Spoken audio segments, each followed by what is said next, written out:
Okay, it is 11 o'clock. This is Linda Harris, and we're starting a new series of Hoof Chats. Can everybody hear me?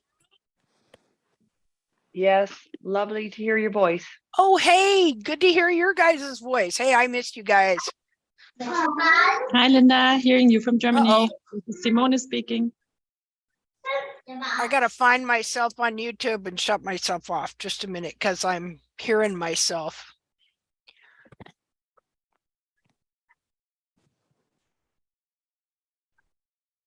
Hi. I'll be right back. I got to find, somehow I'm hearing myself on here and I can't figure out why. So hold on. Huh.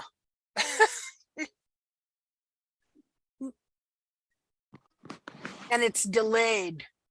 Does anybody else hear that or just me? No, it's just you. Yeah, For me. No echo here.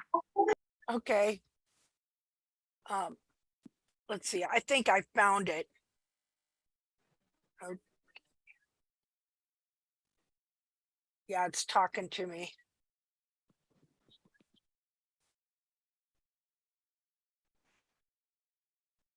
Okay, there we go. I got it muted. It was, I could hear myself talking back to myself about 30 seconds afterwards, and I was getting all confused. And I'll tell you what, sometimes it's confusing anyway, because I have about 1 million windows opened of things that I want to share. Well, I'm not going to share 1 million things or we'd be here forever, but so today there's several things I want to do. Something that has become really, really, really important to me is understanding the history of hoof care. Okay, because you know that saying, if you don't learn from history, I don't know if I'm even saying it quite right because it's been said a few different ways. To where if you do not learn from history, you are destined to repeat it. See, and I'm going to tell you, when it comes to the whole history of hoof care for the last 1,000 years, this is exactly the way it is. Men arose in the 1700s and 1800s because they saw the great damage that was going on due to the lack of true knowledge in the hoof care industry among the farriers and the smiths and stuff like that. Because see, what you had there was people inheriting tradition instead of true science and truth. And so the average lifespan of a horse in the 17 and 1800s, a horse that was put to service was like 10 years old. That's pretty pathetic, don't you think? And it was all because of their feet. And so I want you to be able to educate yourself. And we need to be really educated on this subject because we can draw on these writers that came before us, okay, to be able to understand how we are, why we are where we are. Why should any of us be here? None of us should be here. The only reason we're here is because every single one of us had issues. First with farriers, then either we were barefoot trimming ourselves or had barefoot trimmers, okay, and then of course veterinarians.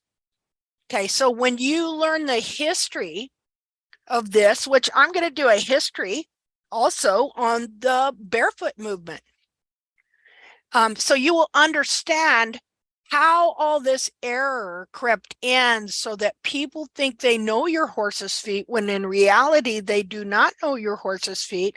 Or I thought I knew my horse's feet because I received those teachings. See, come to find out there were many things that were not true, but people don't know this because this is inherited for centuries. So the first thing I want to do today is just introduce you to a book that if you can, you should read. And so I'm going to show you this book. You can either order it so you have a, a real copy in your hands, or else I'm going to show you where you can get it online. And it's kind of cool getting it online because you can copy, you can paste it, you can listen to it.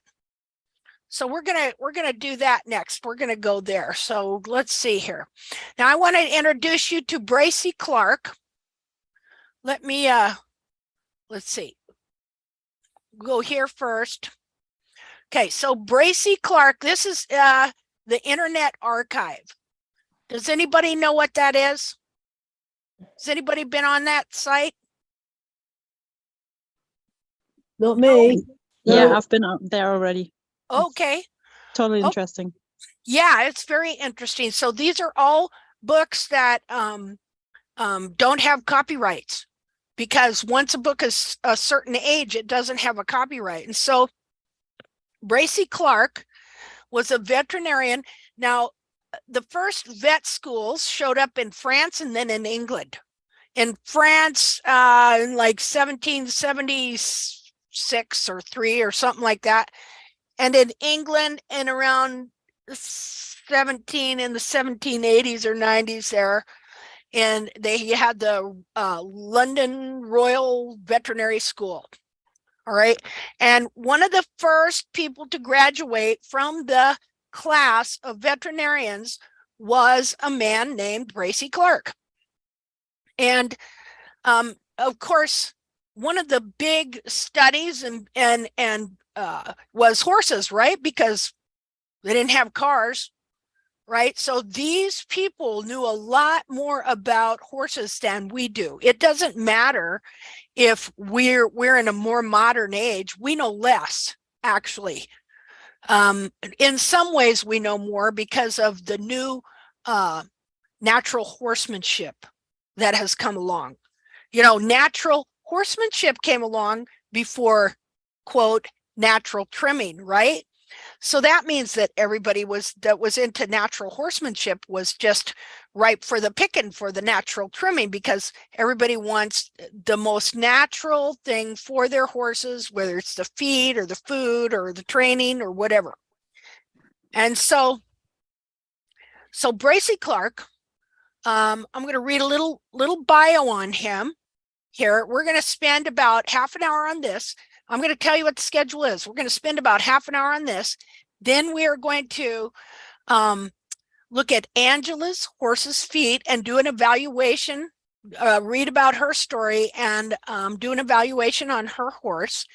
And as we do that, as usual, we will probably talk about anatomy and the structure of the hoof, because that is what this is all about. If you're gonna have the true foot on your horse, you have to know the true anatomy and the true structure and the laws and principles that have to be applied when we are trimming them or when we're looking at them for distortions. We have to understand what's the real foot, and then understand what distortion is, and then how it got there, so that we can reverse it and take a journey backwards to restore our horse's feet and give them the feet that we just so desire that they have. Okay, so I'm just gonna Google in Bracy Clark here real quick so I can read you a little bit about him. Okay. Bracy Clark, vet. Just a second here. I had most of my pages. Okay, we're just going to look at Wikipedia here. Just a minute here. We're going to do a new share. Well, if it'll let me. I got so many things open. Just a second here. Is this it? I'm not sure. Hold on.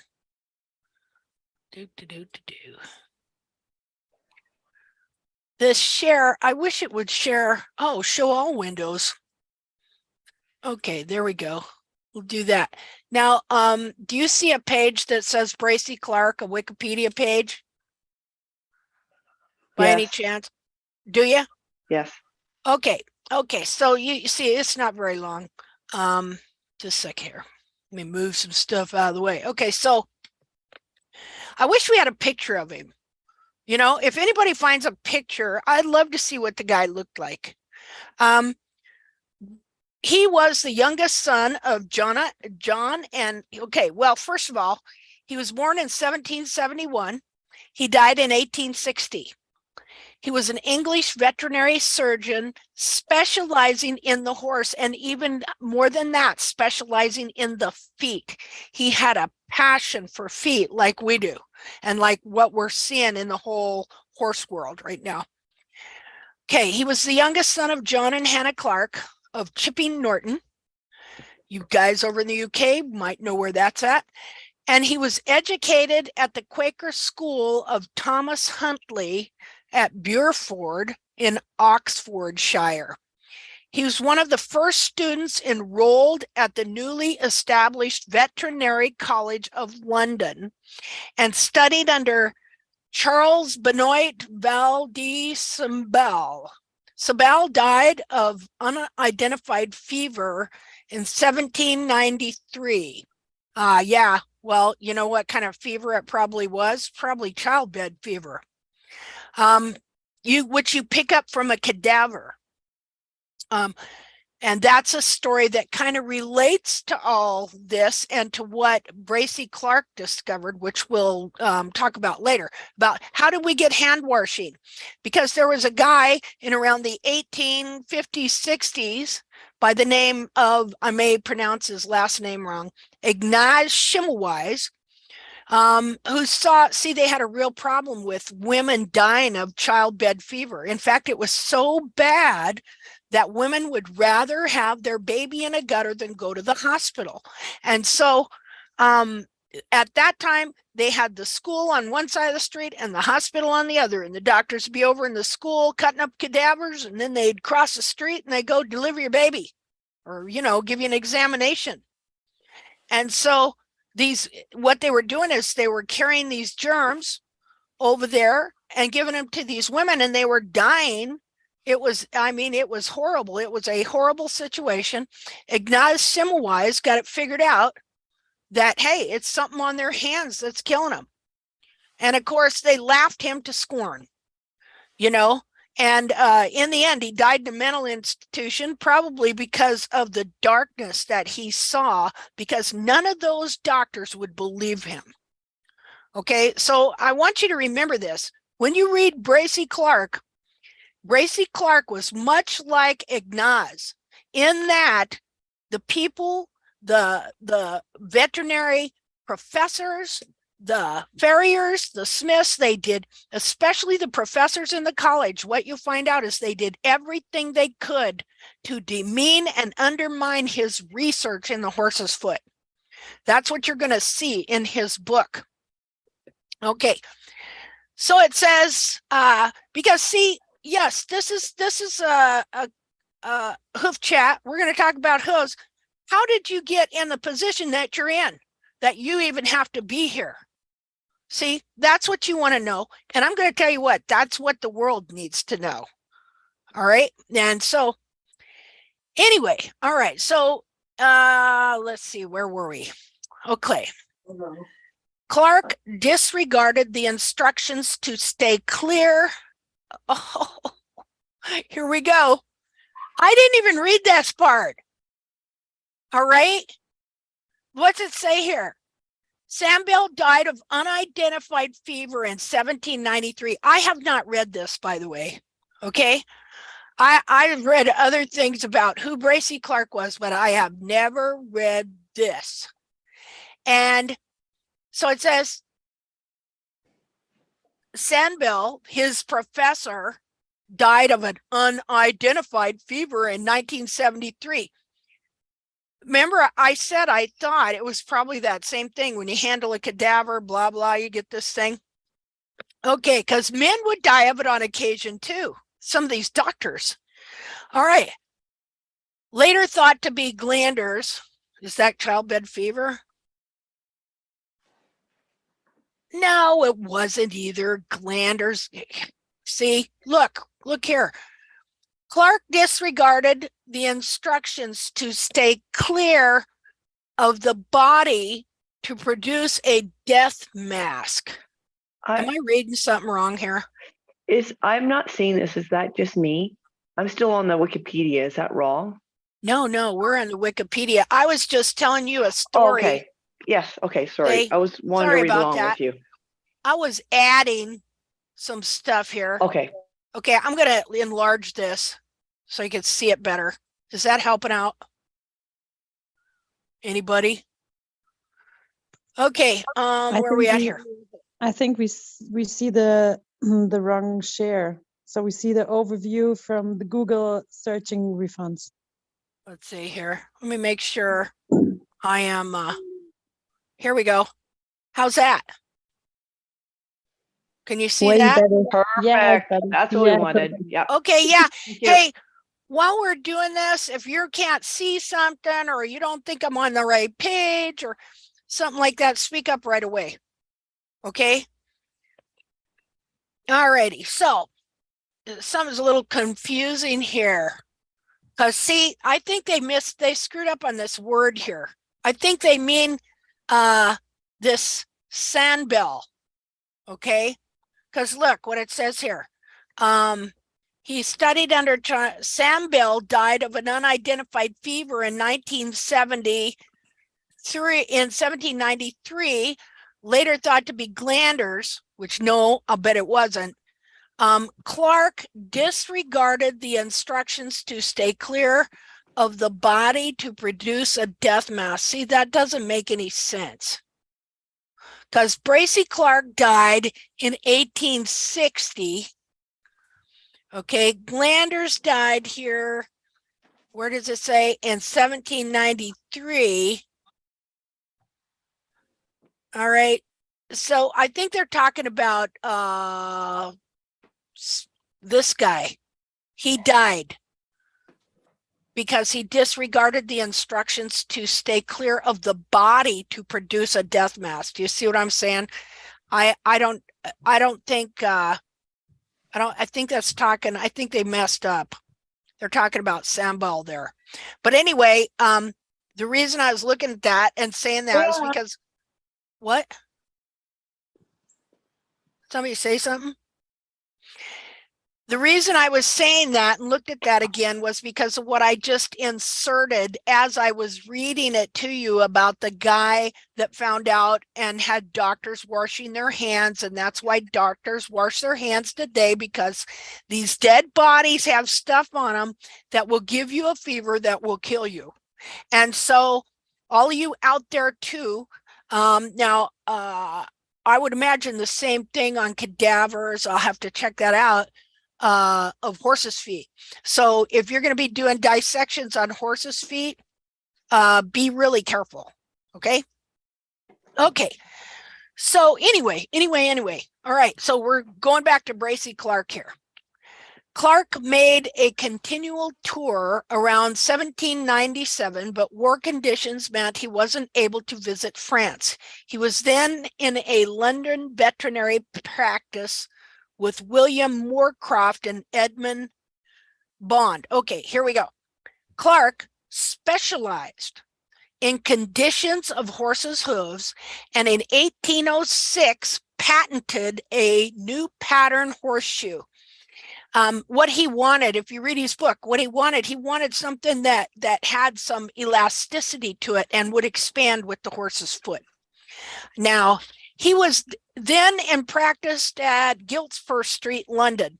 He wrote, get this, extensively about the hoof in a series of pamphlets and books. In his work on the hoof, Clark concluded that great damage was done by the shoeing practices of the time. Oh, isn't that nice for them to put that in there? Oh, not today. Yeah, it's the same. I'm going to tell you what, you read this book and we all know what's going on, right? And you read this book, it's the same today. All right. Okay. But his views were ridiculed by his contemporaries. In those opinions he was following, however, the teachings And those, this is not either. And this is so bunch of baloney here. This has to be straightened out. And you'll see if you read the book, okay? In those opinions, he was following, however, the teaching of Edward Coleman Sandbells, the guy that died probably from childbed fever, his successor. Actually, no. This Professor Coleman did everything he could to demean and undermine everything that Bracy Clark did. Everything. He talks about it in the preface of his book. Okay, so he says, okay, his writings on laminitis and bridles have been noted by modern writers on barefoot horses and the bitless bridle. Now, let me tell you something that's going on here. The people in the barefoot movement, all right, people have a problem, and I've done it too. We've all do it where we read a little bit of something and we assume something that is not correct. We take someone out of context. Okay, the barefooters love to quote him, okay, and talk about him and name drop him and as being against shoes. But I'm going to tell you right now, he absolutely was not against shoes. He was against the method of shoeing. See, the method of shoeing, not against shoes. He had several of his own shoeing establishments set up in London. Okay, it was the method, and he also wanted to invent a different kind of shoe. And he was also interested in inventing a nailless shoe, not as much because of the nails, but because of the horrible work that the farriers did, the smiths did, so that he had this motto, and I think he wrote a little pamphlet on it. It said, "Every man his own farrier." Isn't that interesting? And the reason, why is the reason? Same reason you and I are all here today. Okay, because we had to take it in hand to trim our own horses because of the horrendous teachings that are out there that are inadvertently leading people to do things to the horse's foot that is causing severe lameness issues. Okay, but see, you never hear about us, right? You only hear about the quote successes out there. See, why is that? Because this has become a big money deal. You know, if you haven't noticed, you know, everybody and their dogs jumping on the I'm a barefoot teacher bandwagon. Okay, because there's money in it. See? Okay, money, prestige, attention, all that kind of stuff. Okay, an advertisement for his books published in 1835 records that he was a fellow of the Linen Society, whatever that is, member of the Institut de France, Royal Societies, let me see here. Let me see. Somebody here investigating the fate of part of Linen's collection that passed to James Edward Smith described Clark in 1851 as the last survivor of Smith's friends, whoever Mr. Smith was. Okay, so see, there isn't a whole lot there on him, but look at the books he wrote right there. See, right there. Okay, so let me close that out. That's just kind of a brief thing on him. Now, I'm going to show you where to get this book, how to listen to it, and how this is really, really, really important. Because it's really going to open your eyes for you to understand why you're in the position you're in with your horse, that this is historical error that has been passed on. Okay, now I got to find those books. Just a second. Internet Archive. There we go. Okay. New share. Okay, you see the Internet Archive page there? Okay, so so these are all the books he wrote. So you can go to the Internet Archive right here. And over here, you can type in the search engine, Bracy Clark, and it will bring up all his books here. And like, I'm telling you, this guy, now these people were scholars. They were intelligent. You know that we've all been dumbed down pretty good, right? You know, our schooling and everything else to where we can't even focus for any period of time. And so, you know, we think in text messages. You know, if it isn't short, simple, to the point, we almost can't get it.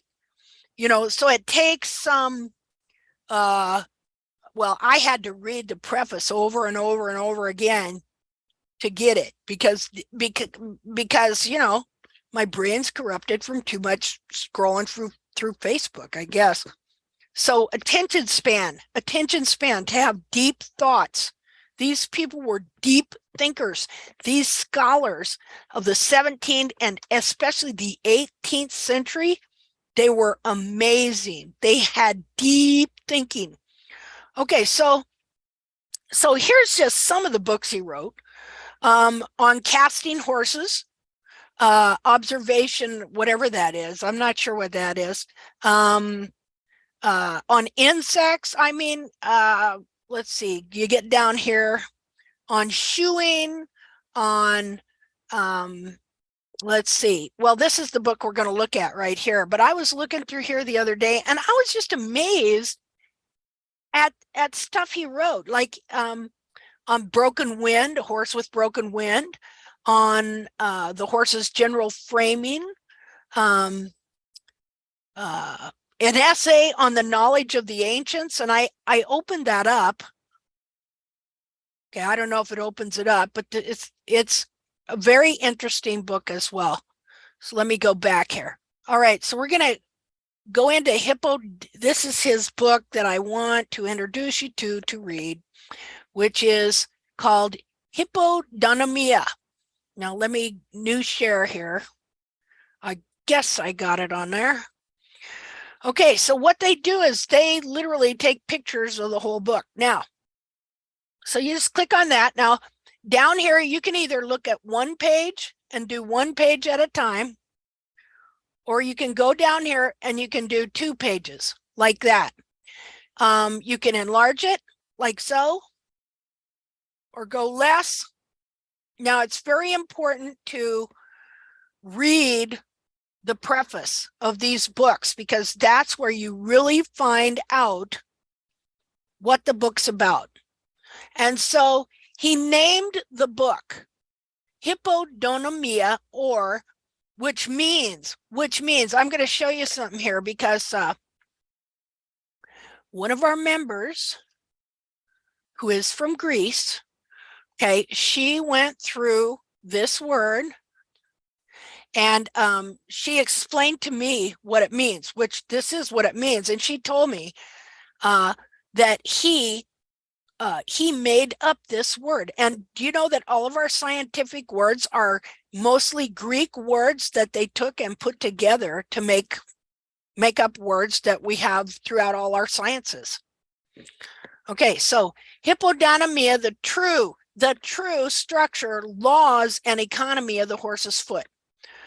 All right, so there's more to it than that, but you'll read it. So I want to read you this first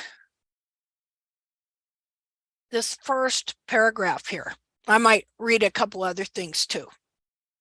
All right.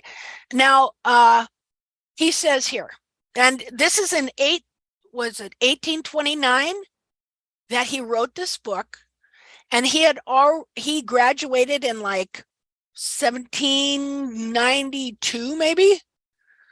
And so he'd been a vet for quite a while. He'd been studying horses' feet for quite a while. And of course, he had plenty of horses to look at, didn't he? Since we didn't have cars back then. So he says, about 7 years ago, while pursuing some experiments on contracted feet of horses. Now, we all know what contracted feet are, right? That's where the heels have pulled together, and we call it contracted heel, but you know that since the foot is like kind of almost a circle there, that when the heels contract together, that it contracts the whole foot, right? Makes it smaller, makes the whole circumference smaller. And of course, we know that the horse has a foot on the inside of there, like here. Okay, see these feet right here? So here, let's look at this here. Just a minute.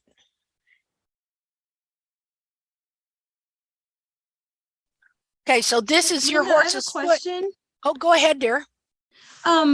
Okay, so when I'm flipping through Hippodonomia, in some of the diagrams he's showing a lateral flare, and I'm very new to this, but should we expect that lateral flares are going to happen? I'm wondering if he's saying that's the healthiest foot. Yeah, this is really interesting. Okay. He never saw a true anatomically correct foot.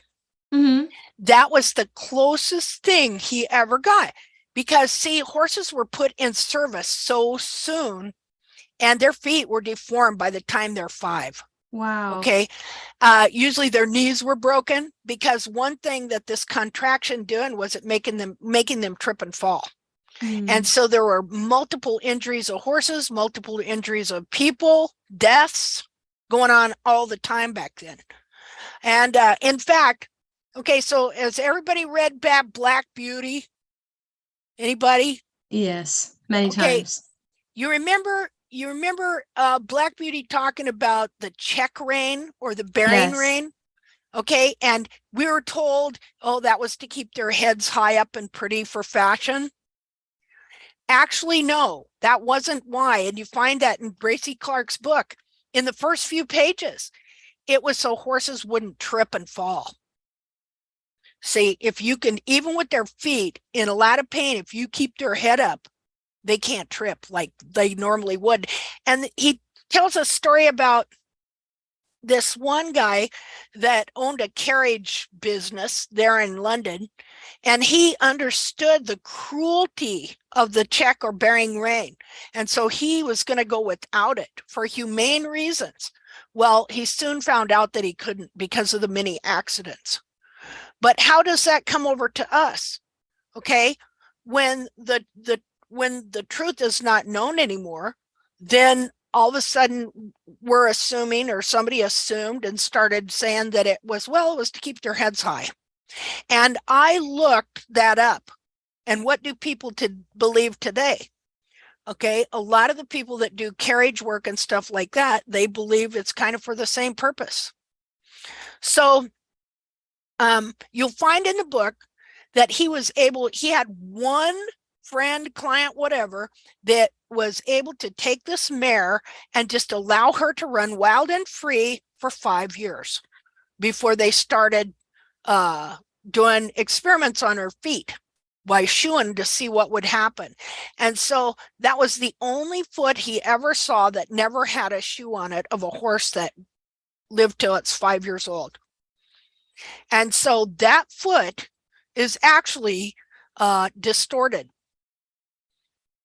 See, and we're going to go into that, and I'm going to show you how it's distorted, why it's distorted, but why he didn't know about it, because he'd never seen a true anatomically correct foot. And he even talks about this.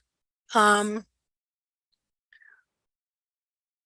me show you something here. I put it in a picture, something he said, because I don't know where it is in the book. Let's see, just a second here.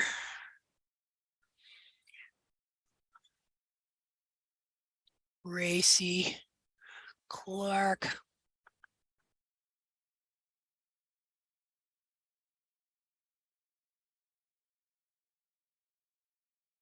Okay, just a second, I'll find it. Now, let's see. Okay, so there's that foot. Let's get up here. Here's what he said. Who shared? He said, the eye soon gets accustomed to deformity and does not discover it. Bracy Clark, 1800s veterinary equine hoof researcher and author. He says this error that he was studying a deformed foot and didn't know it, this error was what embarrassed and misled me in all my first experiments on what I conceived to be the natural foot, meaning the true foot of the horse. When he says natural, he means true. Okay, during several years and completely obscured my views of the true nature of these things and my predecessors also, as the general tenor of their works will indicate. So because all these feet were so deformed that they were studying, and we know that the capsule, if it's deformed, it deforms the inner foot, and you can take the capsule off and the inner foot will be deformed. Well, if you don't know that has happened, you're going to look at that foot and you're going to think that's its natural state, and then you're going to start drawing conclusions. You're going to start drawing conclusions based on what you're looking at and interpretations that are going to be incorrect.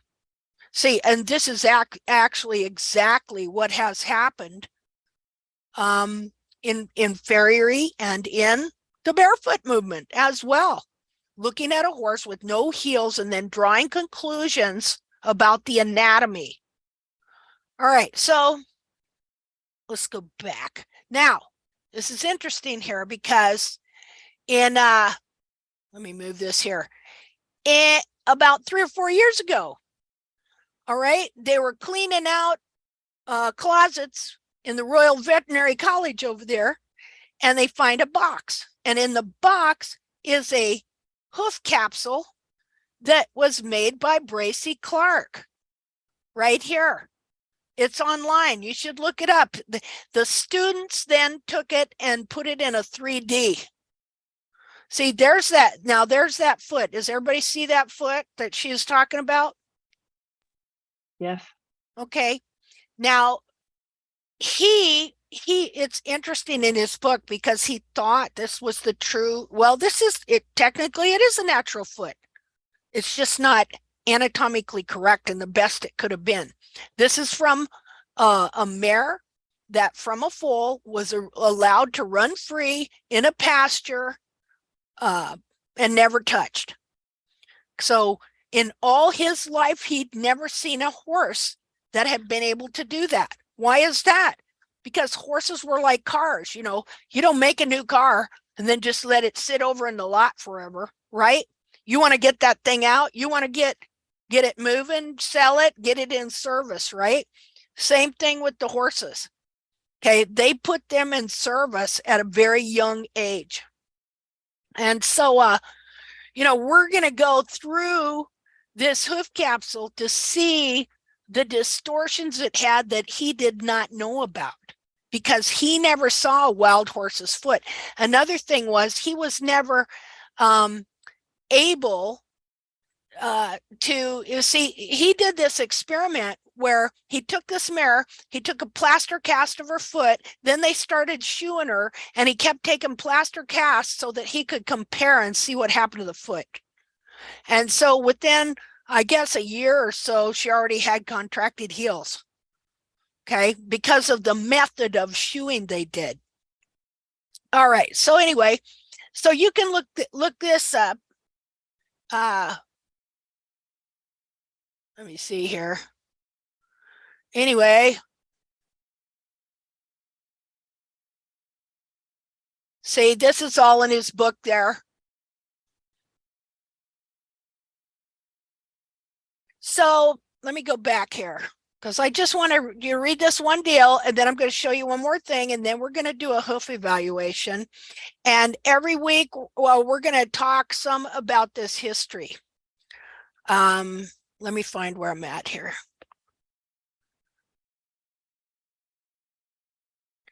New share. Okay, so here we are. Okay. So about 7 years ago, okay, and if anybody has any questions, we'll answer them at the end if we can, or next week. What I want you to do is just go get familiar with just the preface of this book. Okay. And you can do two things here. One, you can read it and you can listen to it right here. See little, and they got different languages. Where is it? Oh, this stupid thing. Hold on. You can listen to different, like you can listen to it with an English accent or an American accent, or even a couple different languages. All right. So anyway.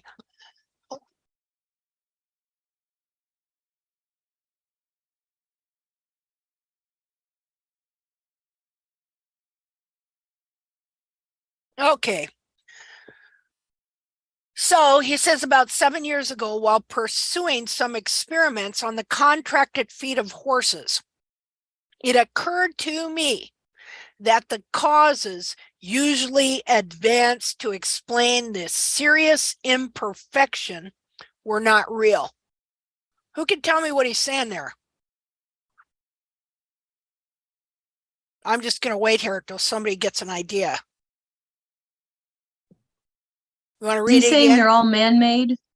Yeah. Yeah, he's saying that the reason that the Smiths are giving for why horses' feet are contracted is not true. And he was quite shocked, actually, because let me explain something. The Smiths were the vets before the vets schools. Okay. And so they had a reason and a cause for everything, you know. And so everybody just believed what they said. They were the experts. They kept the country running. You know, what do you use horses for? To plow the fields, to produce the food, for, you know, well, everything we use cars for, right? And so they were the experts. They were the vets. They kept the things running. But what he found out after he found out that nothing they did was based on any kind of experimentation really at all. It was all based on anecdote and tradition. And he was very surprised to find no real experiments had ever been done. He even found parts of the foot that weren't even named yet.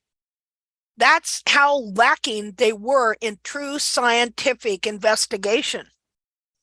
So what he's saying is that about 7 years, he's been doing this now over 20 years, trying to figure this out. Why are these horses so lame?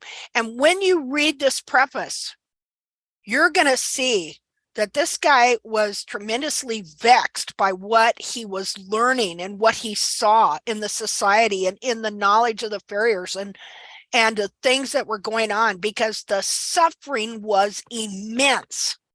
See, let's just look at all of us. We know, and we look around and we see it's bad. Okay. So we Linda, don't even know.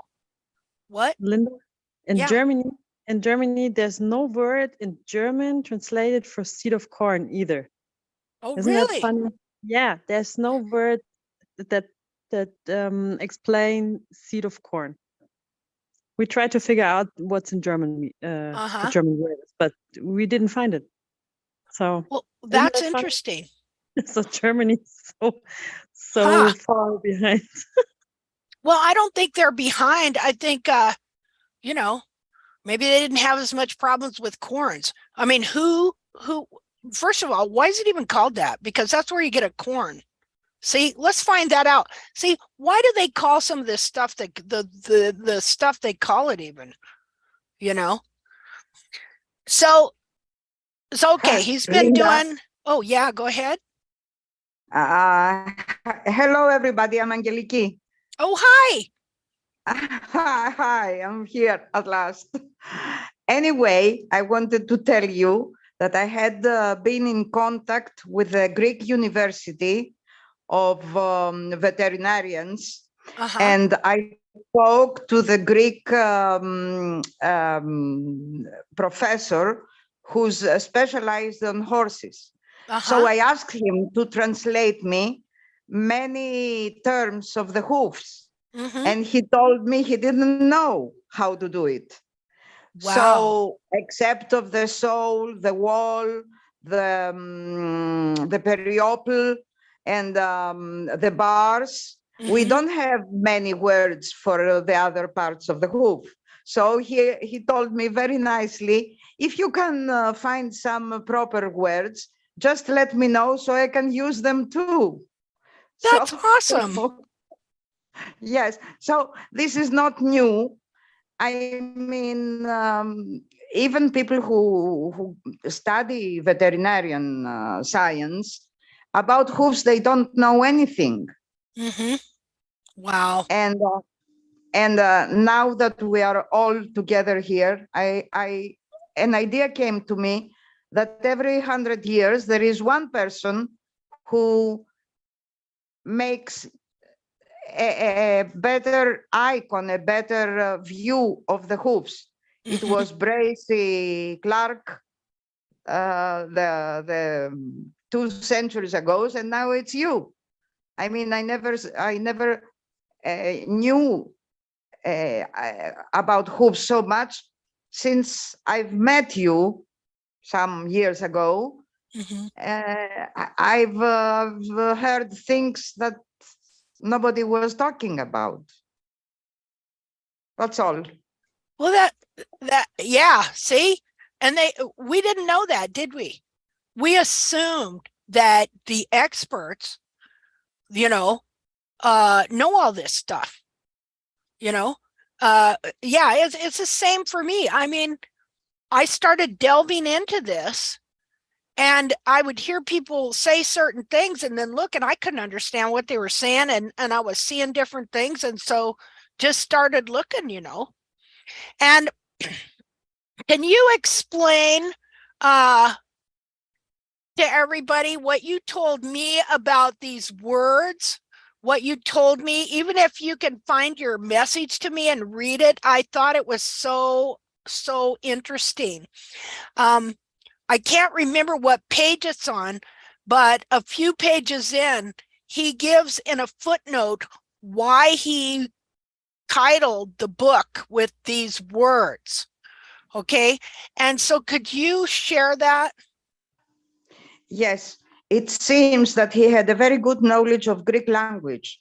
So he made new words, because hippos, like it is hippos, like it is written in English, is the horse in Greek.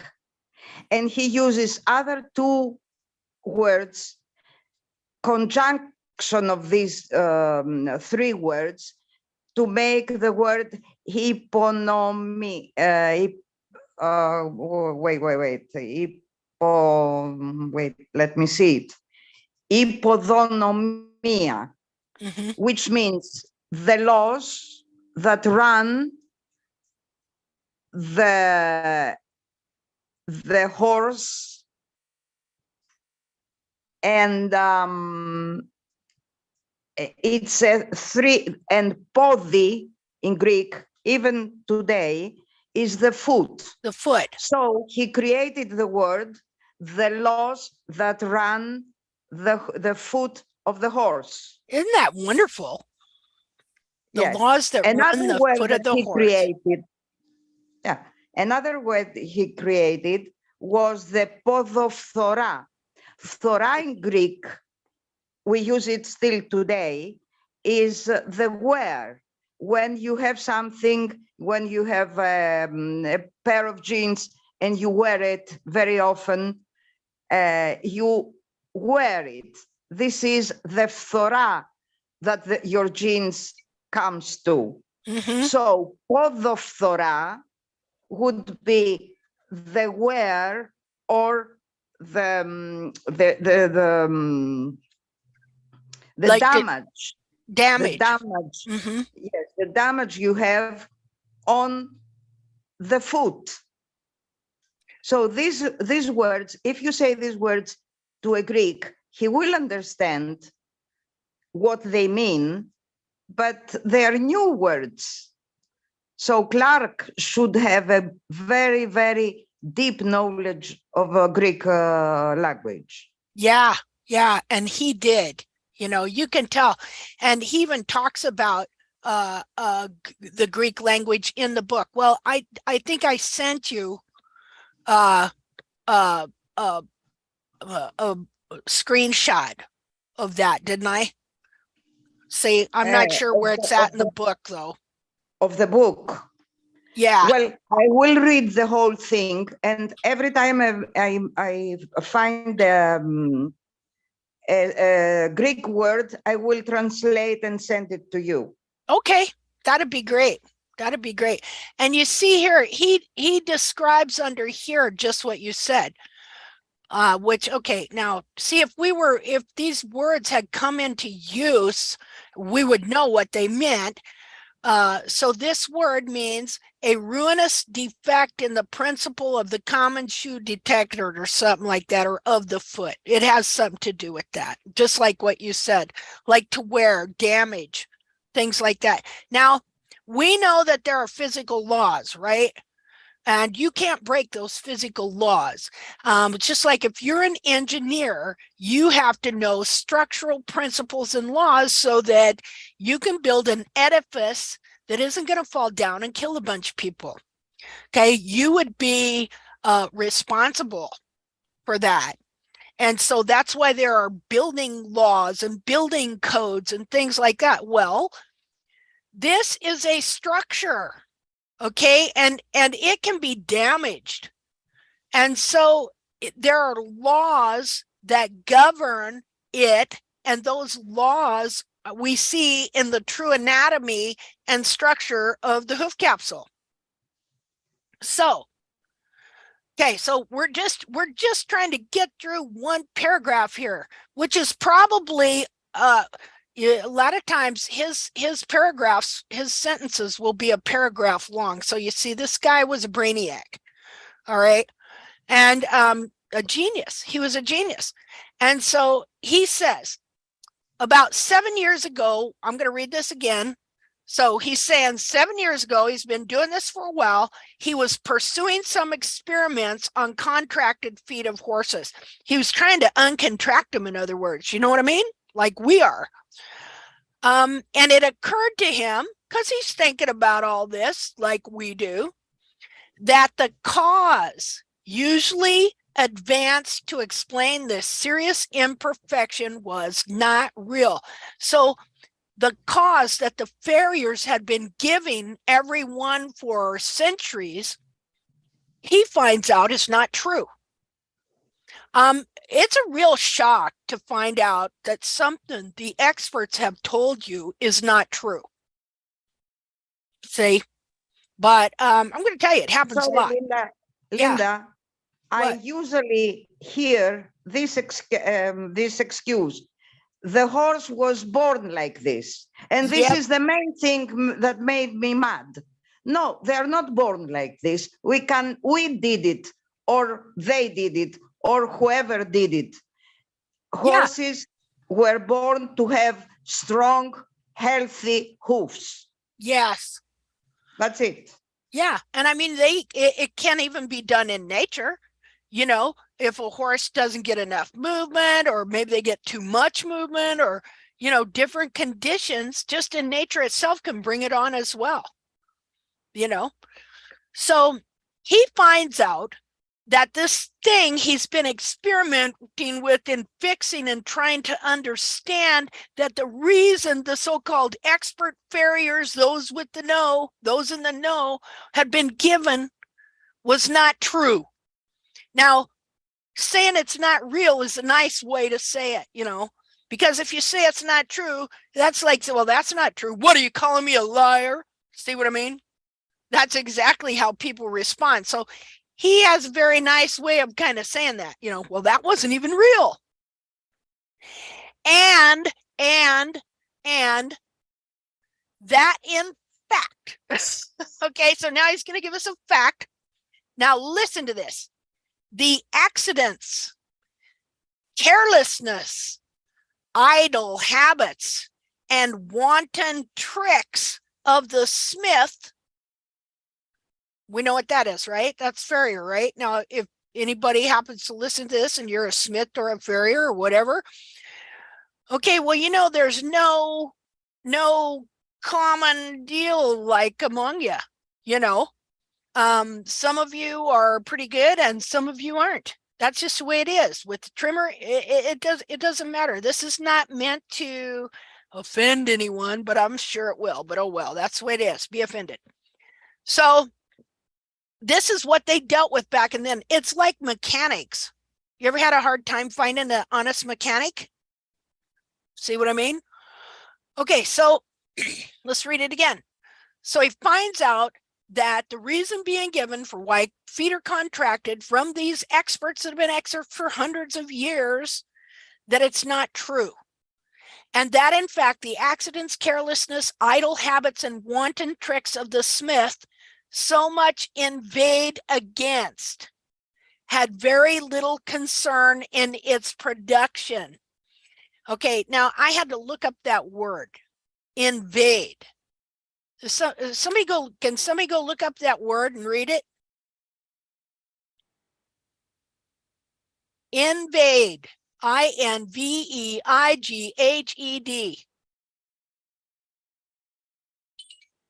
I'm going to wait for somebody to look that word up because you got to know what that, anybody can just tell me what it means. Crickets, cheep, cheep, cheep, cheep. I'm just going to wait for somebody to tell me. I can explain it kind of, but it would be better because like I said, I had to look up that word. So all these, the tricks and what does he say? Accidents. We're talking about accidents on your horse's feet. The carelessness of how your horse is trimmed and shod, the idle habits, idle, what? Invade, past tense, invade, past participle. To speak or write about something with great hostility. See there? So we're talking, this is in 1829, all right? And so the smiths that shod and trimmed the horses were being constantly written about with great hostility. Isn't that interesting? See, people get upset with me. All right. So invade, to speak or write against something with great hostility. You know, you got to figure, you know why they hung horse thieves?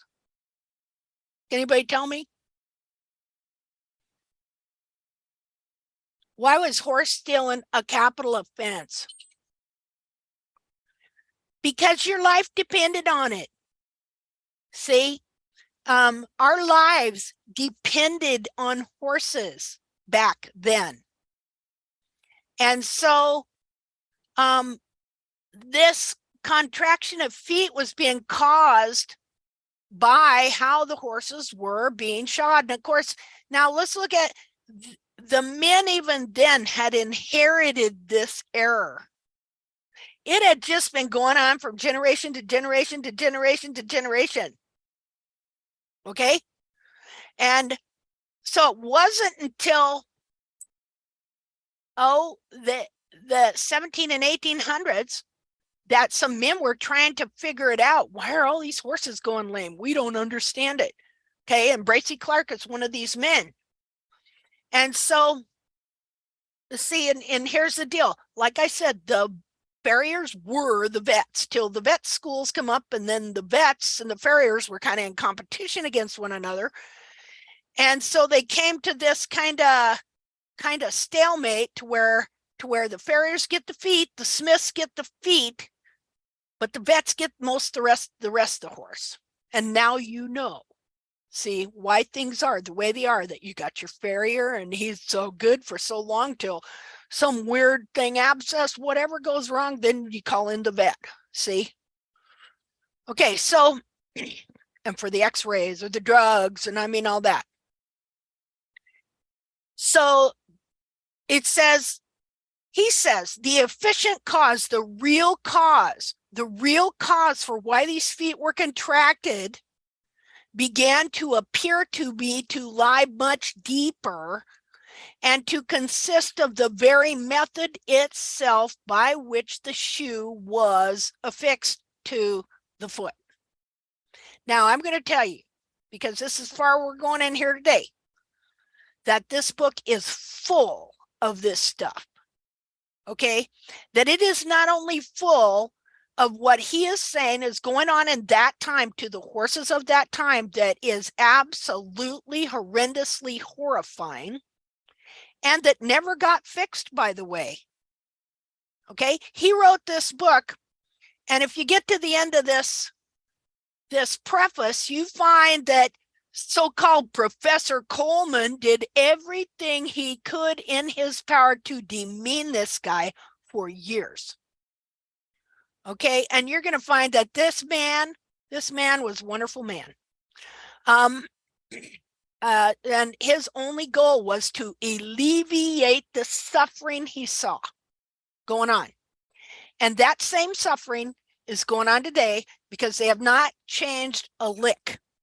Okay, haven't changed a lick.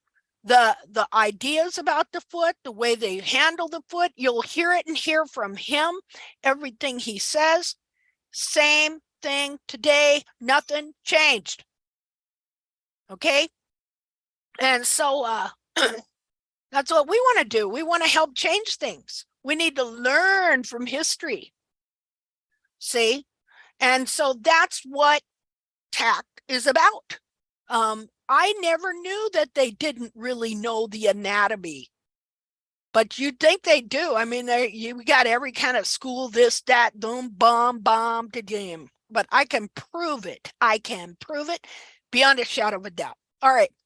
So anyway, all we want to do this week, if you can get through it, okay, is read the preface. And it's going to be tough because this guy is a deep thinker. All right. And really, we're not. We haven't been trained to be deep thinkers. Okay. Maybe some of you have. Okay. I wasn't. All right. Now, where I benefited was I studied the Bible and I studied history, and I read a lot of books by a lot of scholars from this era. And I mean, they wrote the same way this guy does. I mean, I was looking at a paragraph he wrote. It was a sentence he wrote. It was a paragraph long, and there were so many nuances to it, and just leading you deeper into this broad thinking, deep thinking. So, okay, so we're going to end that there. Does anybody have any questions or any comments about this? This is Denise. I wanted to thank you. That was really interesting. And one thing I've been investigating is that people want, when you're looking at when I make suggestions or tell them anatomy and that the horse the capsule isn't fitting the internal foot, the questions come up about what's your certification, what's your background, and there is in Canada there is no certification. People add things to their name, trimmer, whatever. Yeah. And I question that part because I'm thinking, okay, how can this get into universities, books? How can people that are trimming right now have to have some update in their education, because we're learning more and more every year. And I don't know what everyone else is like out there, but I'm finding it more of an issue of no one has to be kind of accountable. And I'm a teacher, so you have to, there's you have to be credible. Like if you're not, you're called out by a professional organization. And I know I'm not saying to point a finger, but I'm saying you need to be more educated and you need to Yeah. be moving forward with the time. So I don't know if there's any suggestions out there. I wanted to approach that it almost needs to be licensed to me. I don't know what other countries are like, because then you can start saying, okay, here's what we know now. Here's what we know now. Your work is so massive, and the resources and the backup that you have, it needs to be included. And I don't think people are going to be willing to just go, okay, I'm going to change my trimming style. But I will leave with one point. I don't want to talk too much. I know you're going to go into that's okay. That Very when good people points. have trim and followed your research, and they have continued with their trimmer, they're finding that the trimming is improving. And the reason I told them is that they're following a template. And if you can change the template, then they are finding that, and I've even seen it, that it looks like the trimming is improving on those horses. And because so many people physically, it's hard. I mean, you saw that picture of that one horse.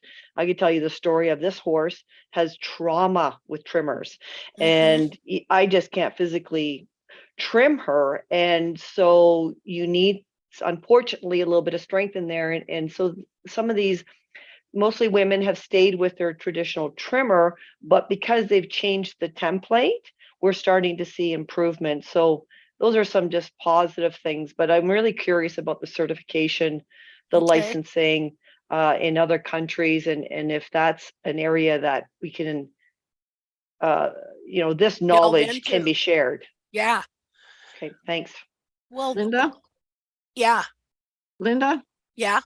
I think if we get into licensing and all that kind of stuff, it won't be long until regular backyard trimmers are not legally allowed to trim their own horses. Yeah. That's the problem when you get into a license. Yeah. It's a great idea. Oh, yeah, absolutely. And maybe licensing after they know the truth.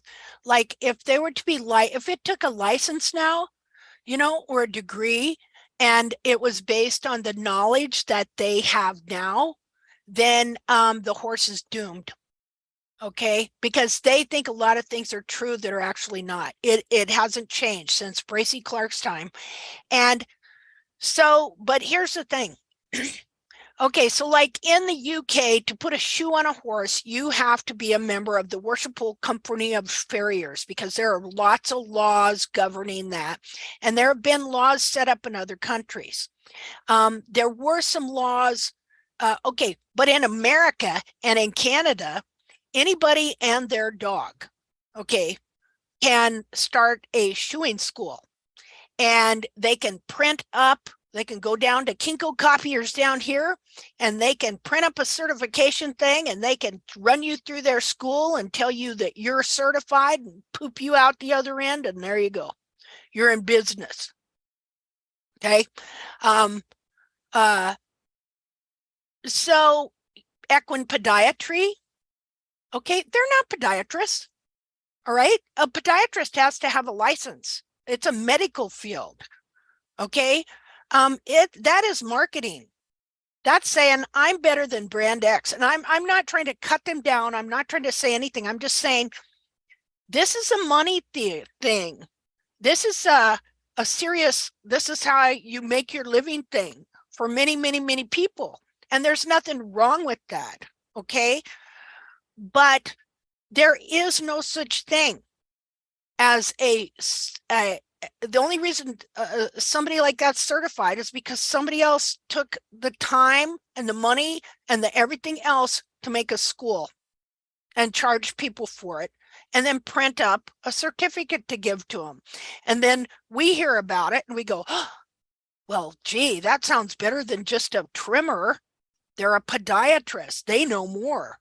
It's more medical, And again, I'm not saying that to demean or cut down. I'm just saying that's the way it is. There's no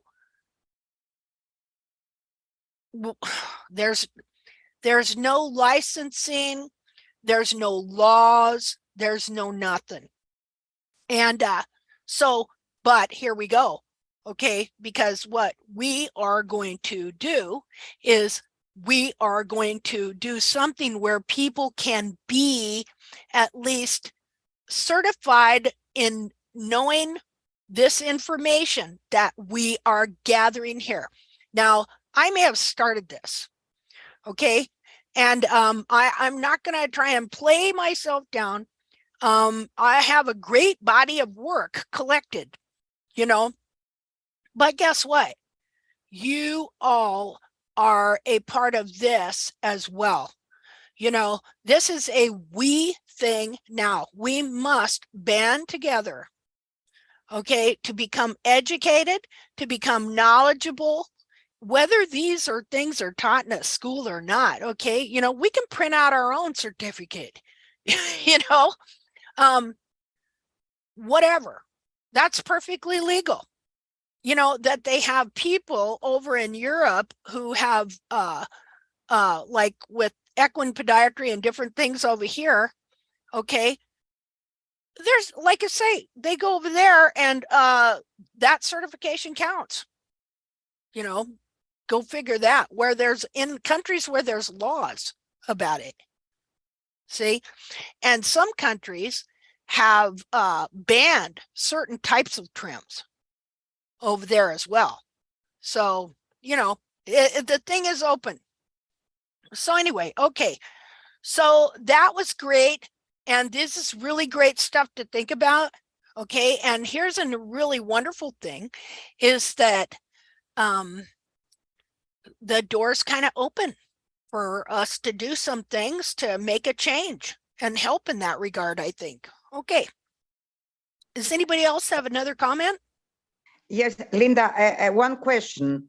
Yes. If somebody from us know, if I do, let's say a famous guru trim, and I apply the trimming method called, I don't know, Mr. X method. Yeah. Not to mention names. Okay. Yeah. This Mr. X, how did he get a certificate or the possibility of selling his method? He just Does printed it anybody up. know? He just went and printed one up, and then he put a web page out. That's it. That's it. Yeah. Oh, thank you. See, so I can do that too, right? Yeah, may I can give you think so, information from yes. Germany? Yes. May I can give you information from Germany? Yes, about that? please. In Germany, we found around 3 farriers, barfoot trimmers. They certificate themselves. Yeah. So they build a brand and said, okay, I'm certificated by BMW from anyhow, and I'm certificated, and it's so funny. Yeah. Because there's no, you can do it by yourself and get a credit. Yeah, And that's a good point. I educate owners too, is to say you do not have to be licensed or certified. So don't think that because they have a whole bunch of titles at the end of their name that means anything. And I'm not putting that down, but no, some people hang on to that. Yep. And but I think that I'd love for what you do to go in the direction of a certification, because it's going to set a higher standard. So I'm just all for that still, because unfortunately we're driven, and I don't know whether it's a big thing to fight or to bite off, I guess, to say you don't need to be certified. Yeah. Because it's so driven that way. But I love the idea of, like I can speak on behalf of myself. When you talk to a trimmer, a traditional trimmer, the ones I've spoken to do not have a true understanding of anatomy and what it does. Yeah. So they have skills, they can work with maybe nippers better than I can, but that's not the concern here. Yeah. So anyways, great discussion. Thank you. Yeah, well, thank you. Thank you for adding that to discussion. Because that's so pertinent, you know, and it's part of what we want to do. You know, and when I say we, obviously I'm meaning you too, right? You know, see, this ain't a me thing here. You know, this is a we thing. And so, you know, what, I'm 66, no telling how many years I got left, you know, so we have to put something together so that this don't get lost. Because you see this guy here, this guy, another guy, there's another guy, George Fleming, came after him. The next generation wrote a 700-page history of horseshoes, horseshoeing, their origin, uses, and abuses. And in the end, he appeals to the king. Do something about this, which king never did. Because, you know, that make the king look bad if all his farriers were bad, right? You know? So we can't let people think, we can't let them know that we never knew what we were really doing. You know, they might think that we don't know what we're doing in other stuff. See what I mean? Sorry, Linda. Yeah. Because our king died 3 days ago, Oh, I strongly appeal to you to give me your personal certificate that I am a trimmer under your tact. yeah, we're going to put that together. Yes. Well, if you were right here, I'd have you kneel and I'd dub you with the sword. And How's this that? is I knight you. This is a Defender of the realm.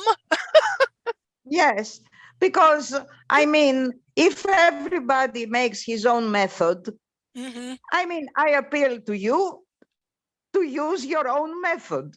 Yeah. Well, this That's is our so method, simple. people. Like, And if you don't have the marketing ways other people have, personally, I don't care. I appeal to an organization, yours, yeah, directly. our organization that we're building. Yes. See, how long have you and I been together? 12 years. 12 years. See, and I know there's other people that we've known each other here for a number of years, and like yeah, see, we've all been on this journey here. And so if anything's going to change, this isn't a me thing, it's got to be a we thing.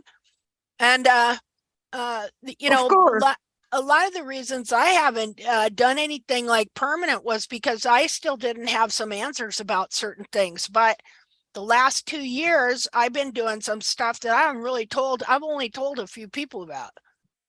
And because I didn't want people using and this is the reason why I always say you, because all these years there were some people who did what we are talking about now for their benefit without having your knowledge, your capacities, and your efforts. Well, thank you for those good words. So I would like everybody to, you know, well, here's the thing. We want to change what's being done to the horse, and of course, by extension, people, because people suffer too. And so this is something we're going to have to do together. So yeah, we will get this certification thing going off the ground, and I'm gonna, what I told you in Messenger the other day, I'll make sure you have that, okay? And stuff for that event that you're wanting to go to. I hope that I speak of behalf of everybody who has been real actors for long. Oh, I hope. Well, thank you. Thank you for those good words. I appreciate that. Okay, so anyway, okay, so next week All right, we meet, or even we'll open up maybe a deal on the Facebook group, something like that. And we're going to talk about just the preface here. Of course, you're welcome to read as much as you want. Have fun. You know, what is he saying? Okay. Well, anyway, okay, so there's so much here, he says, but I really want to go on and get to at least 1 foot during this deal. We've already been here an hour and a half. So let's go ahead and do a hoof evaluation. So I'm going to go to Facebook, to the group page, because I told this gal that I would do, I wonder if she's here. Let's see. I don't think she's here. Maybe. Let me go to Facebook. So hold on here, because I'm lost. You get lost in all these windows doing all this screen sharing. There we go. New share. Okay, so we're on the group. Is Angela here? Hello? I thought I saw her. Let's see. Oh, I'm seeing lots of people I know here. Katya, Jessica,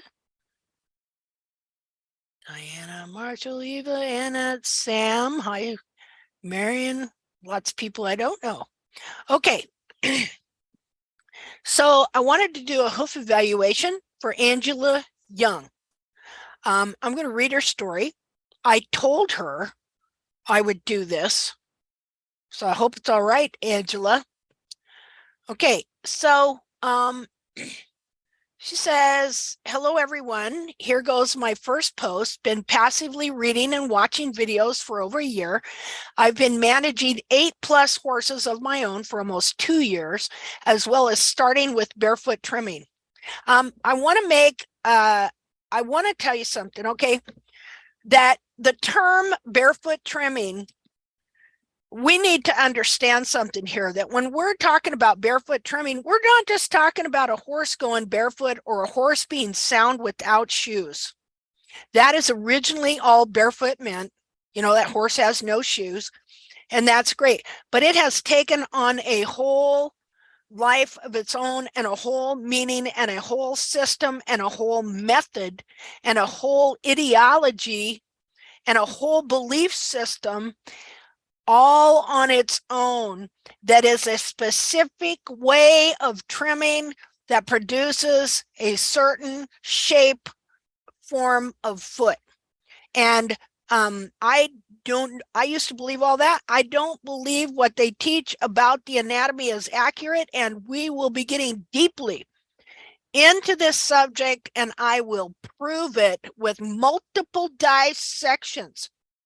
Now, I've got 4 feet I've got the feet off of 4 horses that self-trimmed in a pasture out here for 5 years.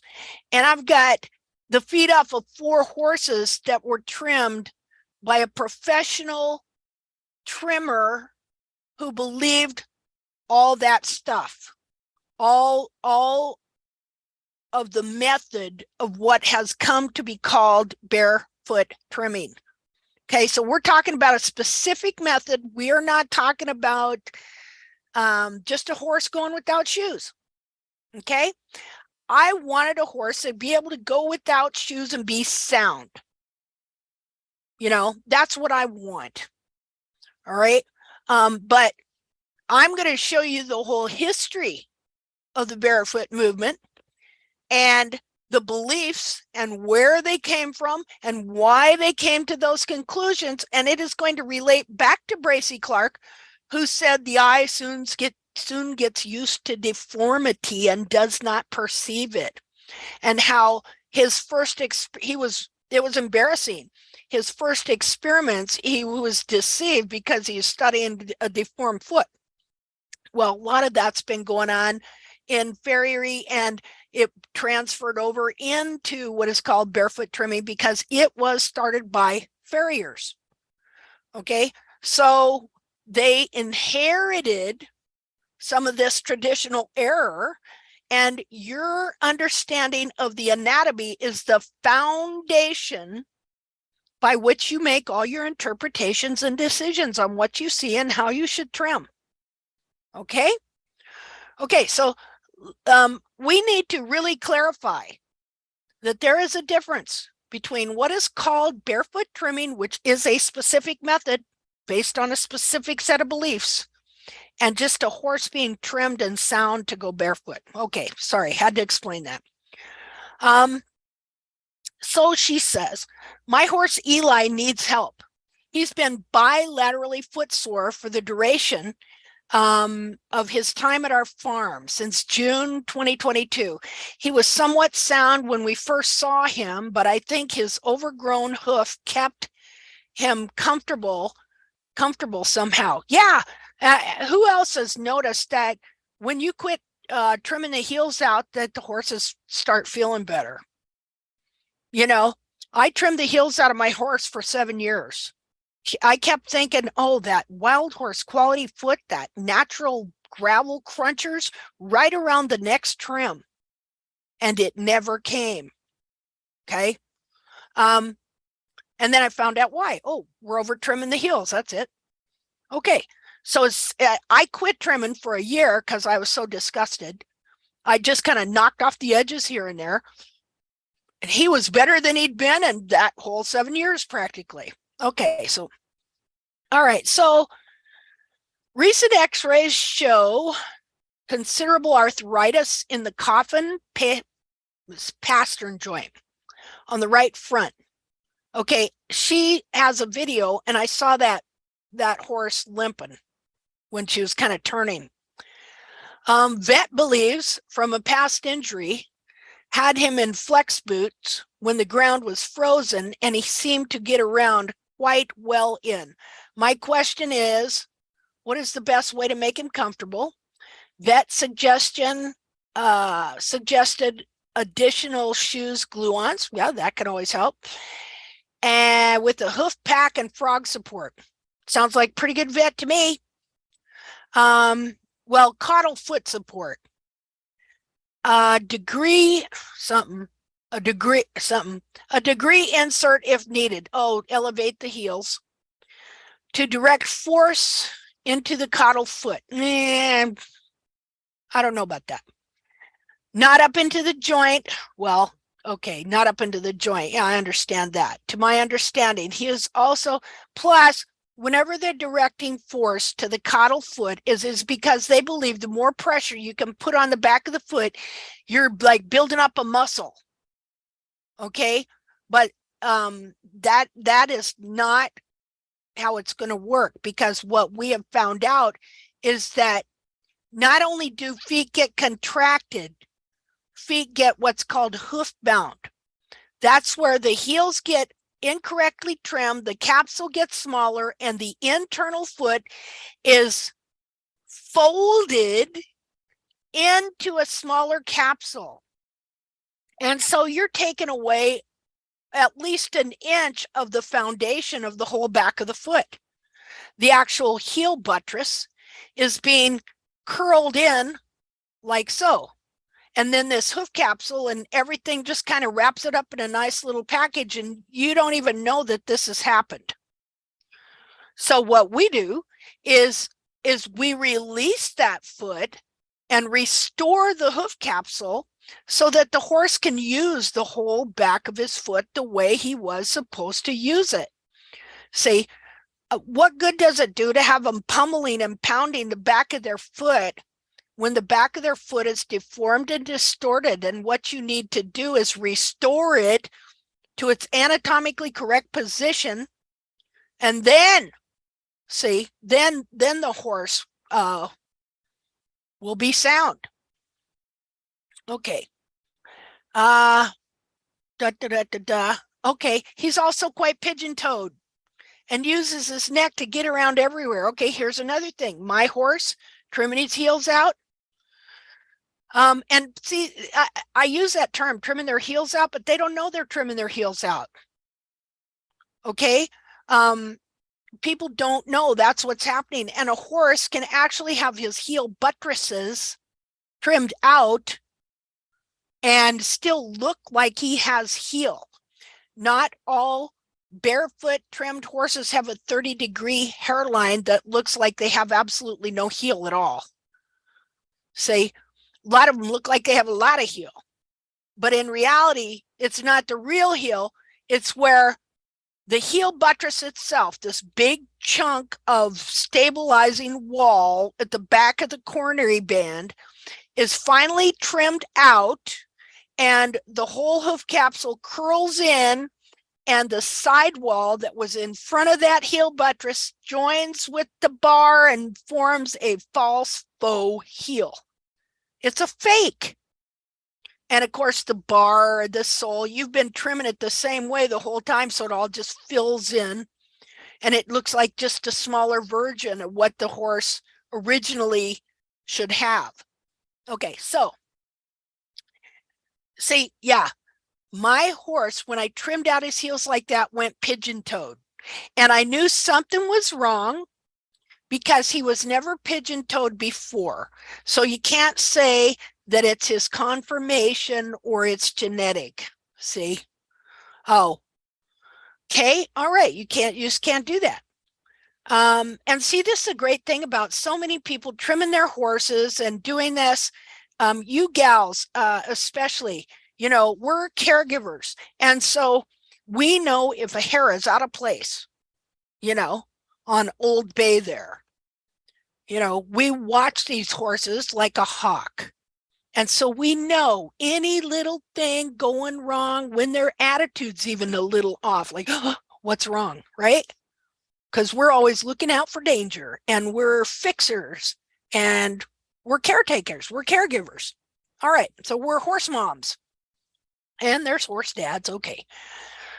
So, so we're the ones that we are going to fix this situation. All right, we are. This historical, horrendous thing that's going on. All right, so she goes, is mapping the way to go? He has chronic separation in the hoof wall and bar lamina, along with weak frogs. My extent of trimming is removing excess length. Didn't touch heels much, only to balance, yahoo, and trying to add a little breakover to the lateral quarters to help him get around. X-rays, confirmation, posture shots, and walking video attached. I mean, this gal went full force, and I took all her pictures and copied them so that I could use them that way. So that way I can turn them around, or I can enlarge them or small them or whatever like that. And so I think what we're going to do here, because I don't want to be here till 4 o'clock, is we're going to go through her pictures. And one thing you're going to see is how to take proper pictures, and how nice she works the feed. And, you know, we're going to look at a few things here. So anyway, okay, so she got x-rays, confirmation, posture shots. Man, she did it all. This is all great. Okay, this can be used for an example for everybody else. See, a lot of times I just see the feet and I never see the horse, you know. Okay, so walking video attached. How great is that? We'll add in comments. I appreciate any help and guidance. Realize I forgot a lateral view on the right front. Man, I mean, she did it all. She did a great, great, great job. 43 pictures. See, now the number one thing in doing the anatomically correct trim, okay, is taking pictures. Now I realize if you become a pro, you can't go taking that many pictures of your clients' horses, okay? But what you can do is you can have your client do it.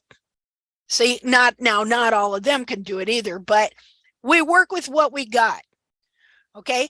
So the ones that will, you can have them take pictures, because see, for the last 18 years, I have been taking a minimum of anywhere from this many to 100 pictures every time I trimmed my horse or my pony and a number of other horses I trimmed. And I never was a pro trimmer making a living off of it, but I did trim up to one time about 15 horses, pretty regular, and that was enough to kill me right there.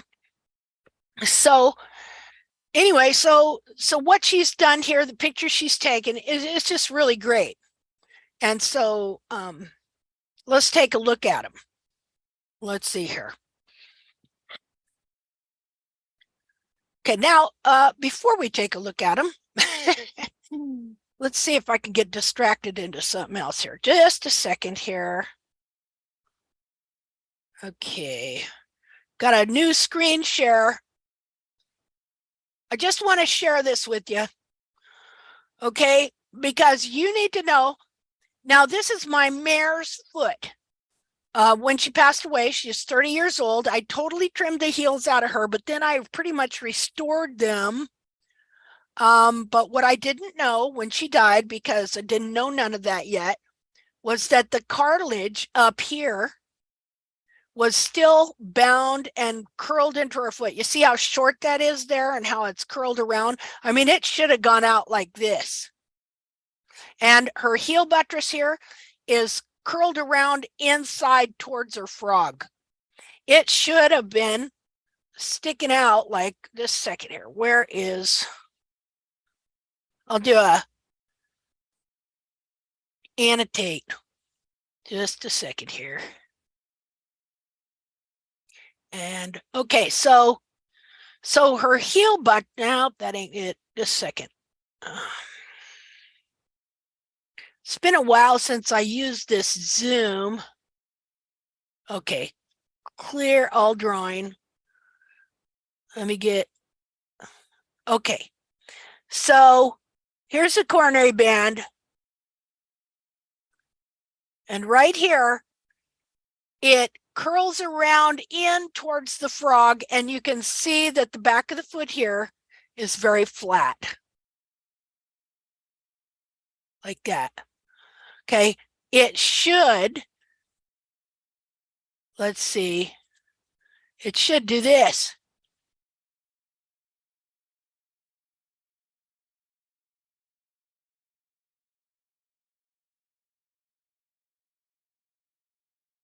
Like that. And then this cartilage up here should go like that. See, probably even more than what I got here. All right. That's the way it should be. But at the time, I didn't know that. So because this foot, let's see, I don't know where my colors are. Oh, because the coffin bone is about like that.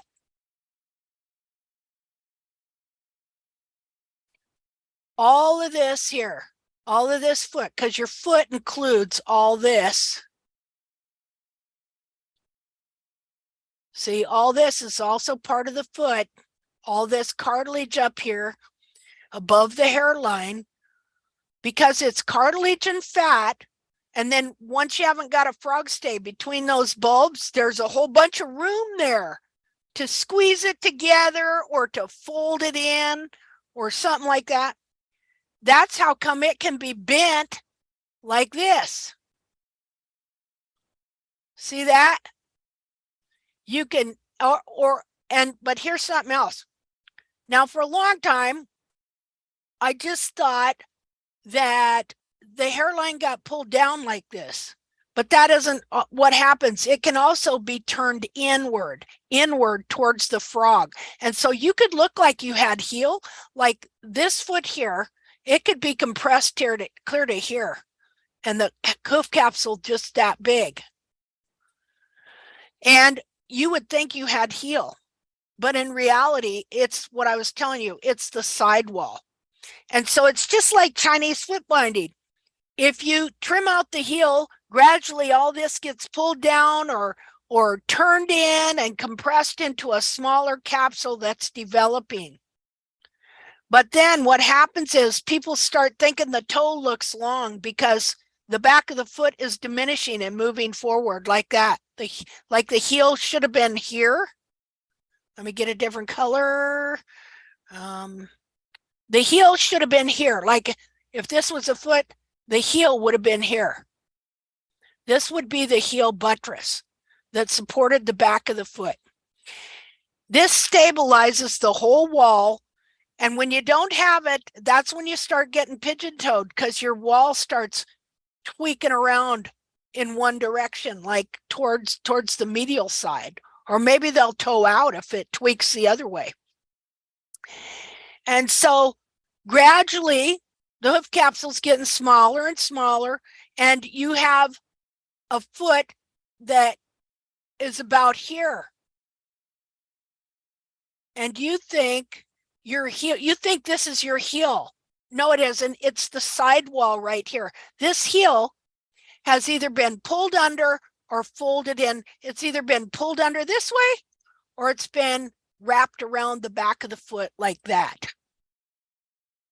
See? So then people start thinking, well, my toe is too long. But what, and so they start taking back the toe here. Well, then what that does, that has the effect of making the front of the foot bend down, bend back like this. Because what's happening?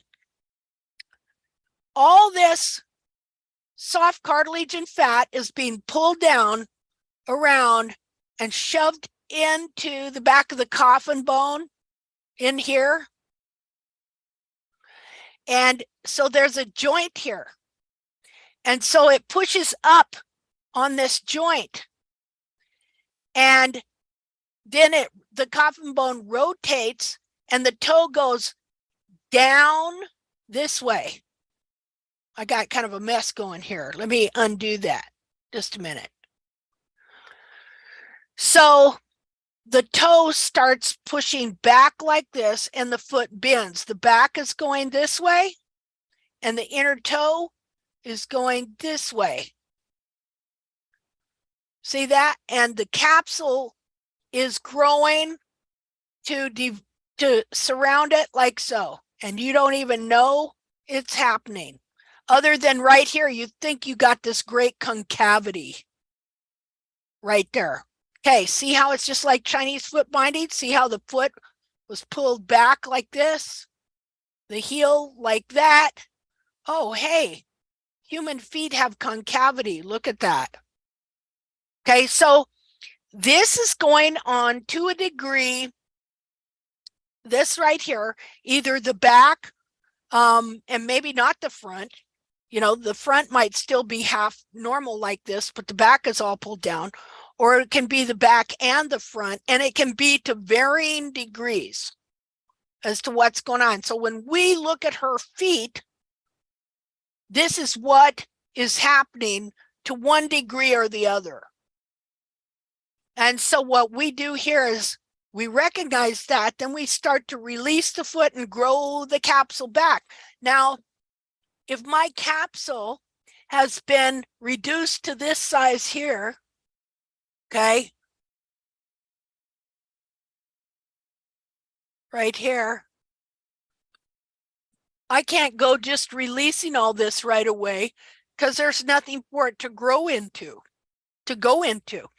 You're growing this wall back in here gradually first, so that then this can be released, this cartilage and fat that's been bound up like that. It can be released and have something to be released into. See? Okay, so we're the first ones to know about this situation, that this is just like Chinese foot binding, and this has been going on in all these horses for centuries. Okay, and so when you're doing the method of barefoot trimming, because you're trimming out, let me get a different color, you keep taking these heels down. And So the back of this foot responds in one of two ways.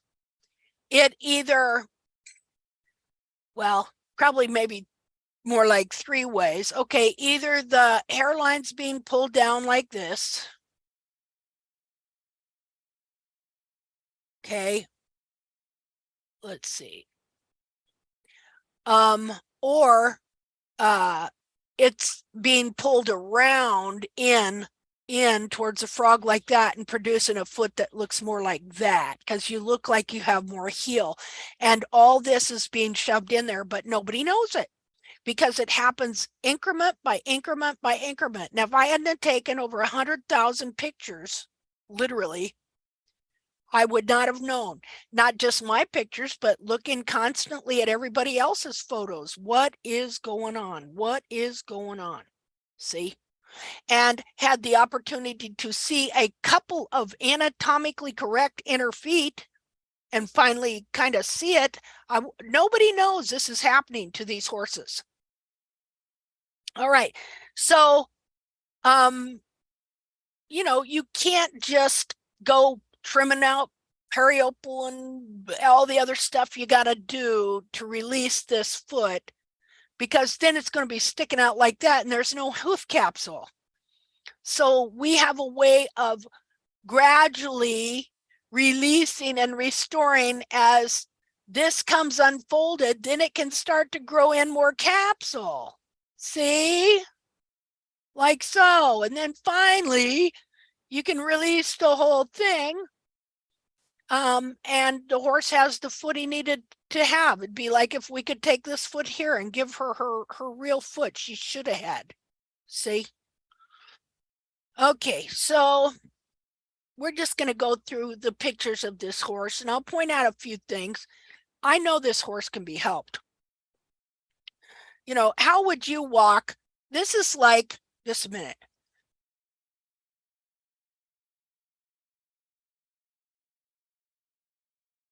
This is like if you have a size 9 foot, but you are being forced to wear a size 4 or 5 shoe, and you can never take them off. And you hardly ever sit down or lay down, except we know that now we see a lot of these horses lay down quite a bit. You know, that's not natural for a horse. All right, so let me undo this here. Clear all drawings. Okay, and where am I and what am I doing? Just a minute here. New share. I'm gonna have to close out some windows here. Hold on. I'll close this window. Wait a minute. Close the annotate, close that. See if I can. Okay. Share screen. Hold on, I think I've lost my picture. Just a minute here. Okay. Okay. I'm going to have to go close out. You can only do so many windows in this Zoom.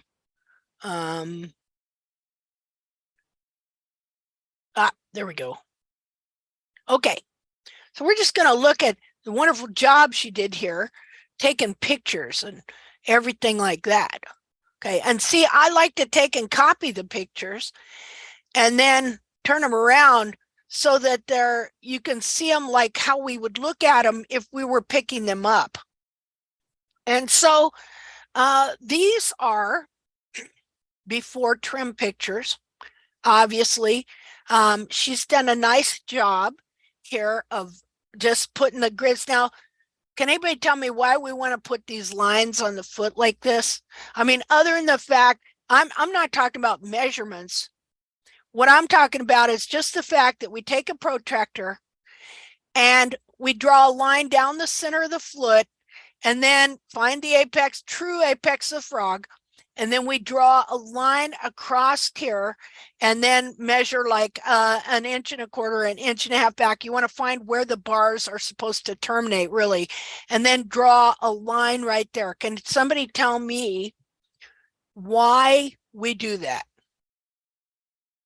You don't get duped by the distortion. So the foot doesn't get lopsided. Yeah, so we can see symmetry. You know, we can see how have we been trimming. You know, is this side here relatively the same as this side here? Because now you could have a horse that has some really bad coffin bone wear and their feet are not going to be at all symmetrical and stuff like that. But this helps you, first of all, see what's going on, how the horse is wearing his foot. Is he wearing it more over to this side or that side? Is he wearing it pretty good in the center? It also helps you, the last time you trimmed, how was your bevel? You know, if you notice that a bunch grew out more here than over here, then you know that you're not getting your bevel uniform. And it'll make a difference, see, because it's going to grow out first and be ground bearing, leverage, things like that. And so, you know, when we looked at that foot of Bracy Clark's, that filly in her 5 years had worn an asymmetrical foot. When one side is wider than the other side, you call it asymmetrical. We're looking for relative symmetry in the hoof. Now, it was interesting that I was doing things around the house and I was listening to him. What's funny is if I listen to him with an English accent from the UK, I can understand him better. I just thought that was really funny because when I listened to him with Microsoft Mike, I couldn't understand a word he was saying. I thought it was funny since he was from England. Anyway, it's kind of a joke. But so he had, and we see that a lot. We see asymmetries a lot. And one reason it happens is when the heel buttresses stabilize the whole wall. You know, they're a big, thick, triangular chunk of wall supporting the bulbs and the back of the foot, and they support the whole wall. So when they are trimmed out and when all this is pulled in like this, you know, I was telling you about how if the cartilage doesn't pull down, it'll curl in like this. I did a dissection where I was experimenting with that cartilage and I would just kind of start to pull it down, and I noticed that then it wanted to flip inward. See, it wanted to flip in like that. So one thing that happens is when the heel is trimmed out, there's no stability. And so it can get pushed forward. If it gets pushed forward, what happens? It's going to push this wall out like that. And so that's not a flare per se. That's a bulge that happened because the heel got pushed forward. Now, all my horse's feet were very asymmetrical because of how I trimmed the heels incorrectly, too low, not realizing, and all that. You know, I have to learn to make my vocabulary a little bit different, because when you've been in barefoot trimming and you just, nobody's trimming the heels out of anything. You don't think you're doing that because it's hidden. When you just take the heels back to the base of the frog, you're taking the heels down most of the time. Depending on how thick your frog is, the thickness of the frog is like your hair. It's arbitrary, depending on many different things. Okay. And so you can't, that's not a good way to determine heel height. All right. So let's keep going here. I'm going to turn around. Say, and another thing she did, which I thought was really cool, was she drew all this out and took measurements. I mean, she's just really thinking and doing some neat stuff here. Took all the measurements of the dorsal wall, and some the heels. Look here, this heel's 1 7/8, that's 2. This is 1 7/8, that's 2. Let's see, this is right front, left front. Now this is interesting because I think what she's doing is we take the more upright heel down lower than the run forward heel so that it will balance the horse out.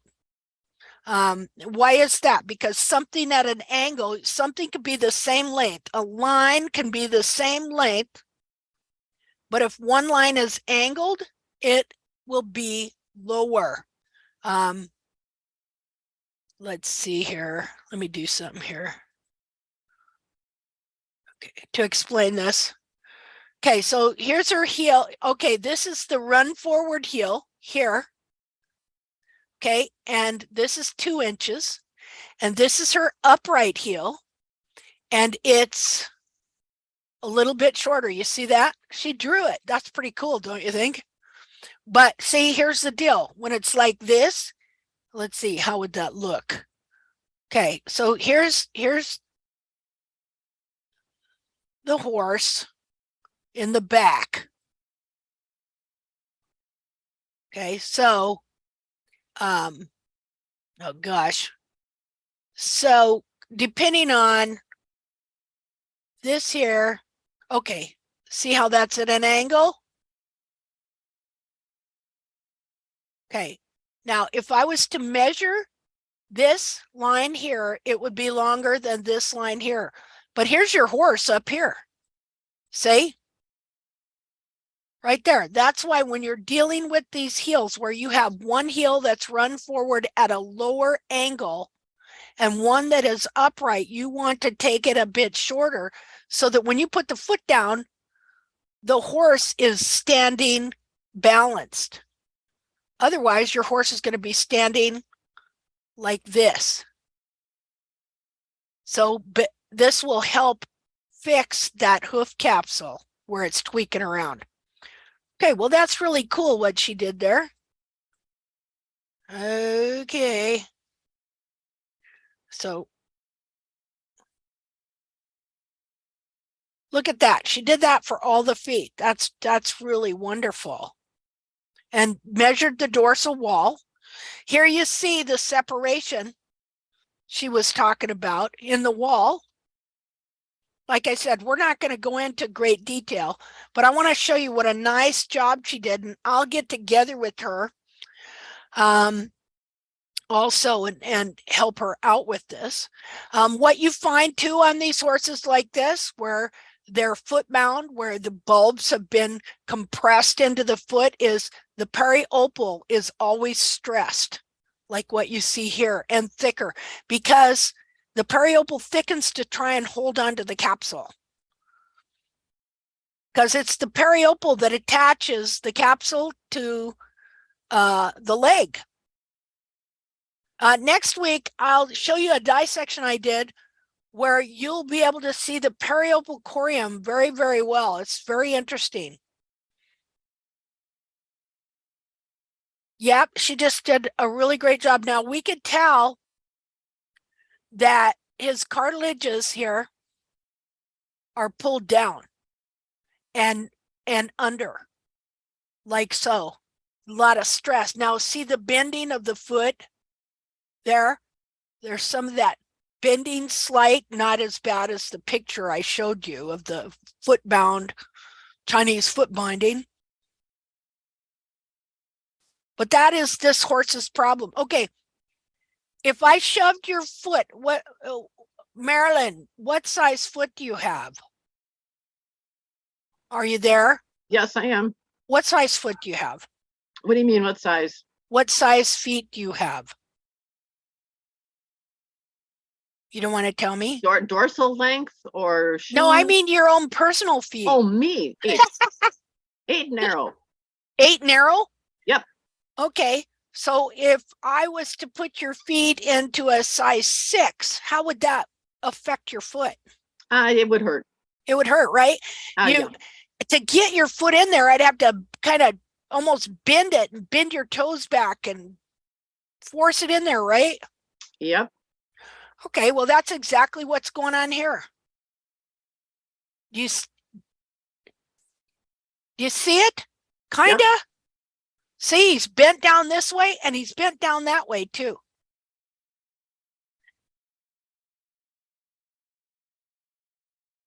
And again, that affects the foot and it makes this weird thick periopal, and your quality of hoof wall is also bad because the whole foot is constricted and being put into a smaller container than it should be in.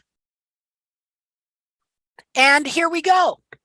Another classic sign of when the heels are incorrectly trimmed and have been, you know what? See, you don't have to do, see, the farriers have been doing this for centuries. Okay, just taking the heels back to the base of the frog continually. The frog gets thinner, the back of the foot gets lower. The where's the annotate? Just a minute. Am I asking a question? Oh, go ahead, please. Could it be if the shoe is white, we can see the abscess right by the crack? Right here? Yeah, a little bit higher, maybe. Up in here? Here? Yeah, maybe there. Yeah. Well, The typical abscess, the blood when the crack comes. Do you know what I mean? We saw this on many horses. Yeah, and you see an abscess right in here? No, not for the moment. I'm just thinking about because I just thought this could be the same situation. Yeah, well, it is because this type of thing, compressing the foot in like that, will definitely cause an abscess. Just like if I took your foot and put it in a shoe that was several sizes too small, you're going to get blisters and somewhere, right? Yeah. And so here, what happens is, okay, so ideally, this horse's foot should be more up like this. Okay, and this cartilage more up here. I mean, it would change the whole bony column there. And so this here instead, okay, it's been trimmed to where it's just been lowered and lowered and lowered. Now, if the foot was up like this, the horn tubules would be like so. See there? In alignment and gradually getting lower towards the back here. This, I haven't got this exactly right. It's just an example.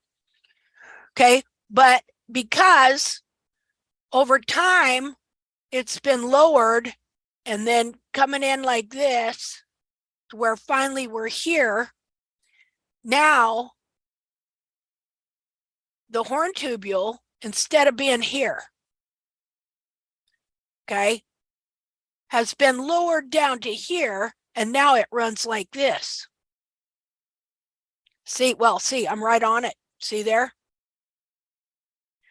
Okay, so what happens is all these horn tubules here, that like this little bitty thing here, okay, should have been at least back here and up to here. Like so. And see, then all these would have been in alignment, going all the way back.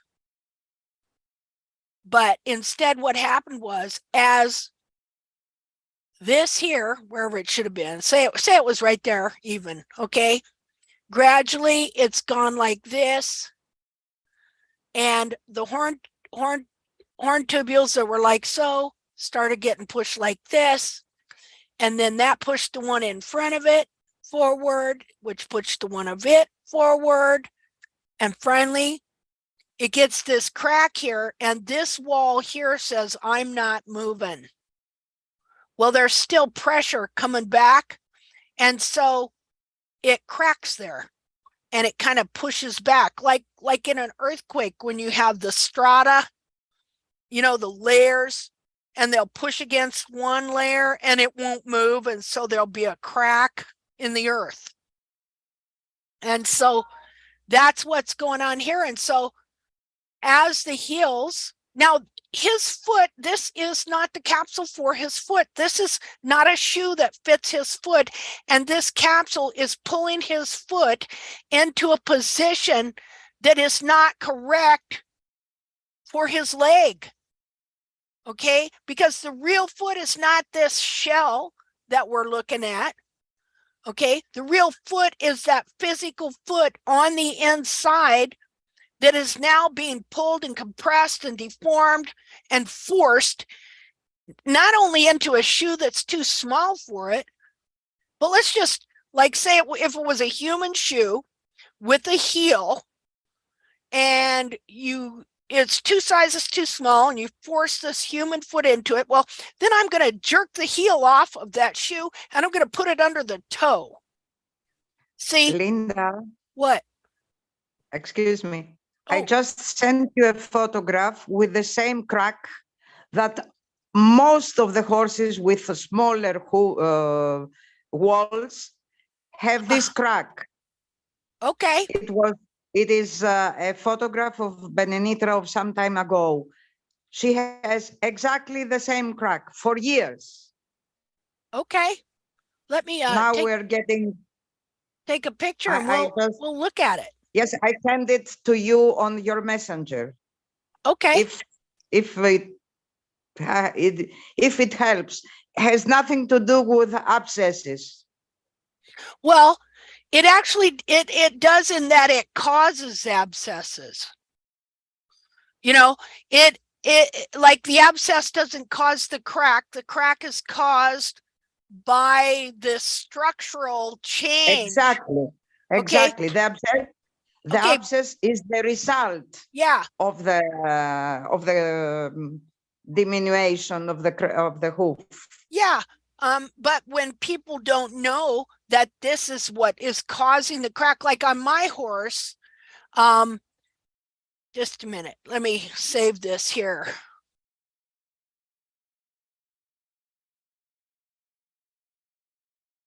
Okay. On my horse, his crack is, let me show you here. His crack is, well, that's still not right. Just a second. Oh, come on. It's on the same position as Dodo's is. Right there. Yeah, right there. Yeah, like all these horn tubules said, okay, we'll move. We're moving. But then he got here and went, the ones in front of him went, nope, we're not going nowhere. Okay, well, we'll push past you then. And now that the back of his foot is raised and his foot is unbound and all the horn tubules are in alignment like so, going all the way, you know, now the crack stays shut. It's still got a hairline crack there, but it used to just always open at the bottom. And now it doesn't. Now, another thing, look at how there's kind of an arch here, right? See how it makes that false arch in the foot? Because the foot is bending as the back of this is coming down, the foot is bending. So, okay, let's see. Clear all drawings. The very last thing, we'll go ahead and look at the picture.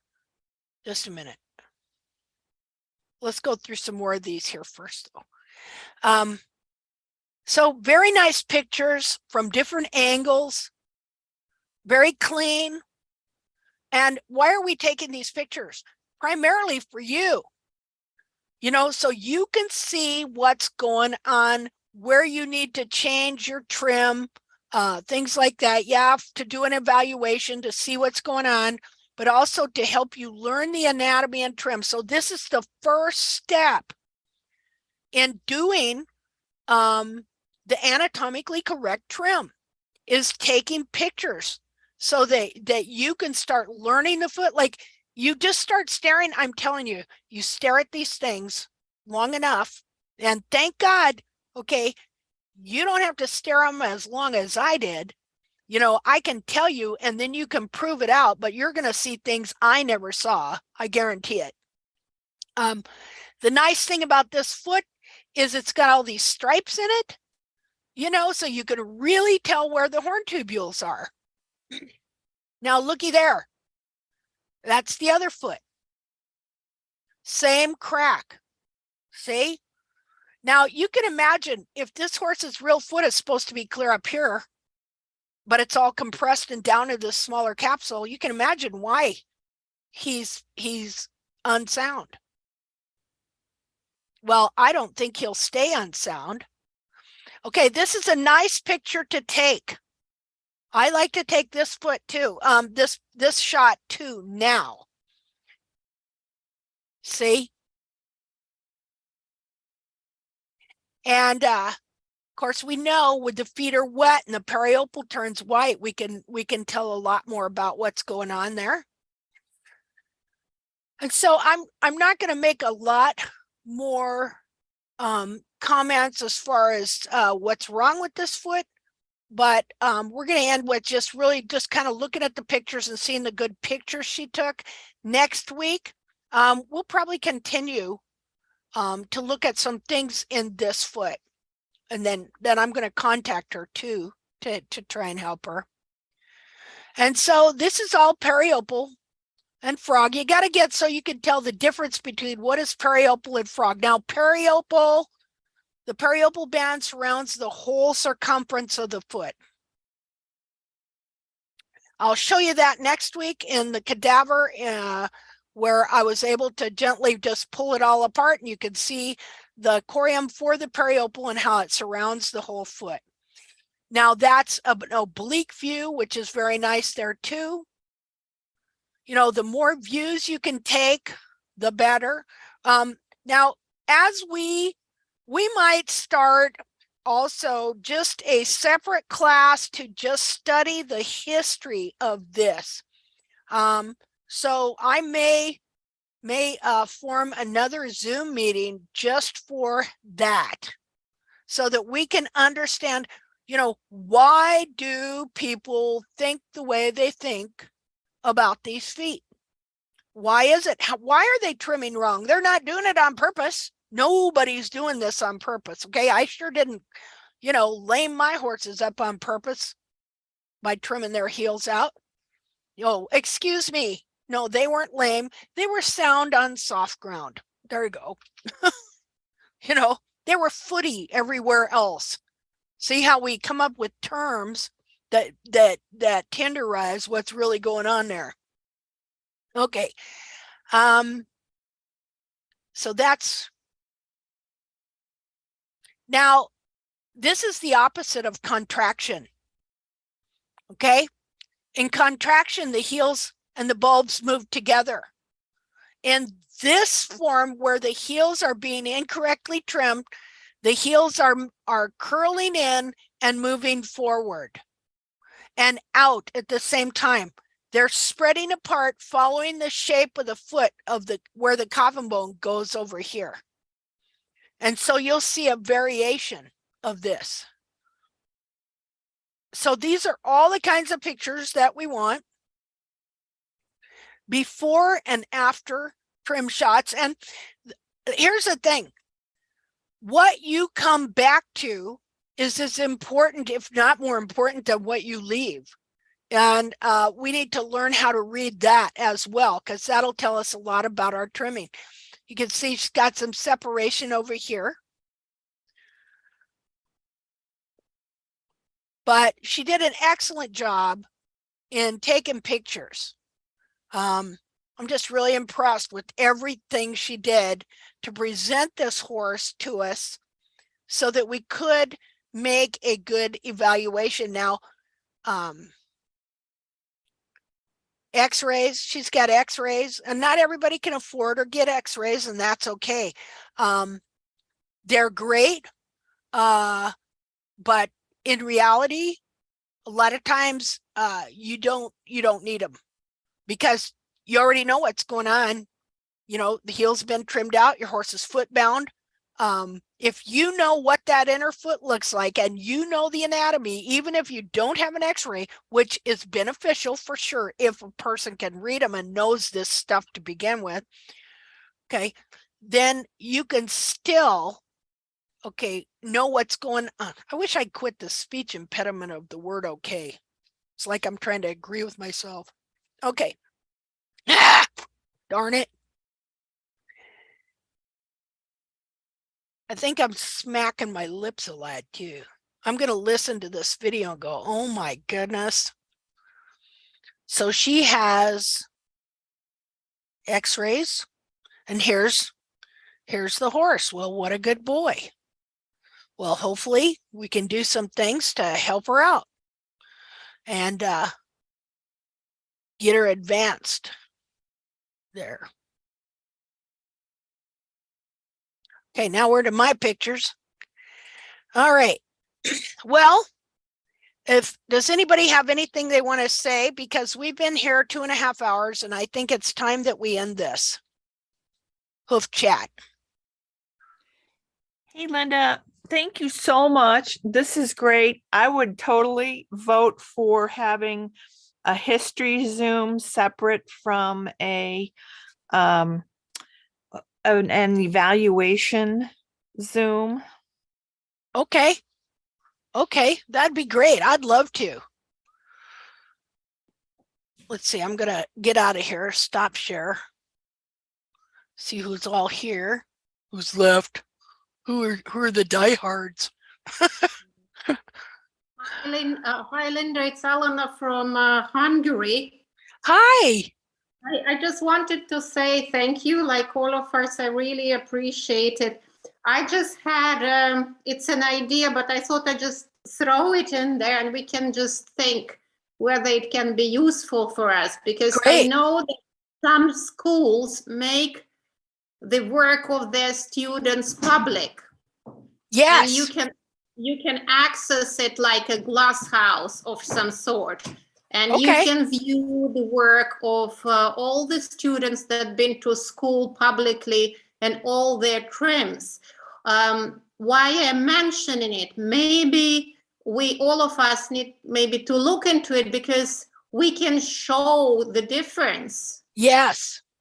With our work, and maybe, just take the shorts at the beginning of the journey and then write a report, later when you have some results with explanations. Like I have a new client I started to work recently because I do body work also, and I was called to a horse. It's a quarter horse, and the owner is 62 years old, and her horse was very unstable when he was changing the canter from left to right.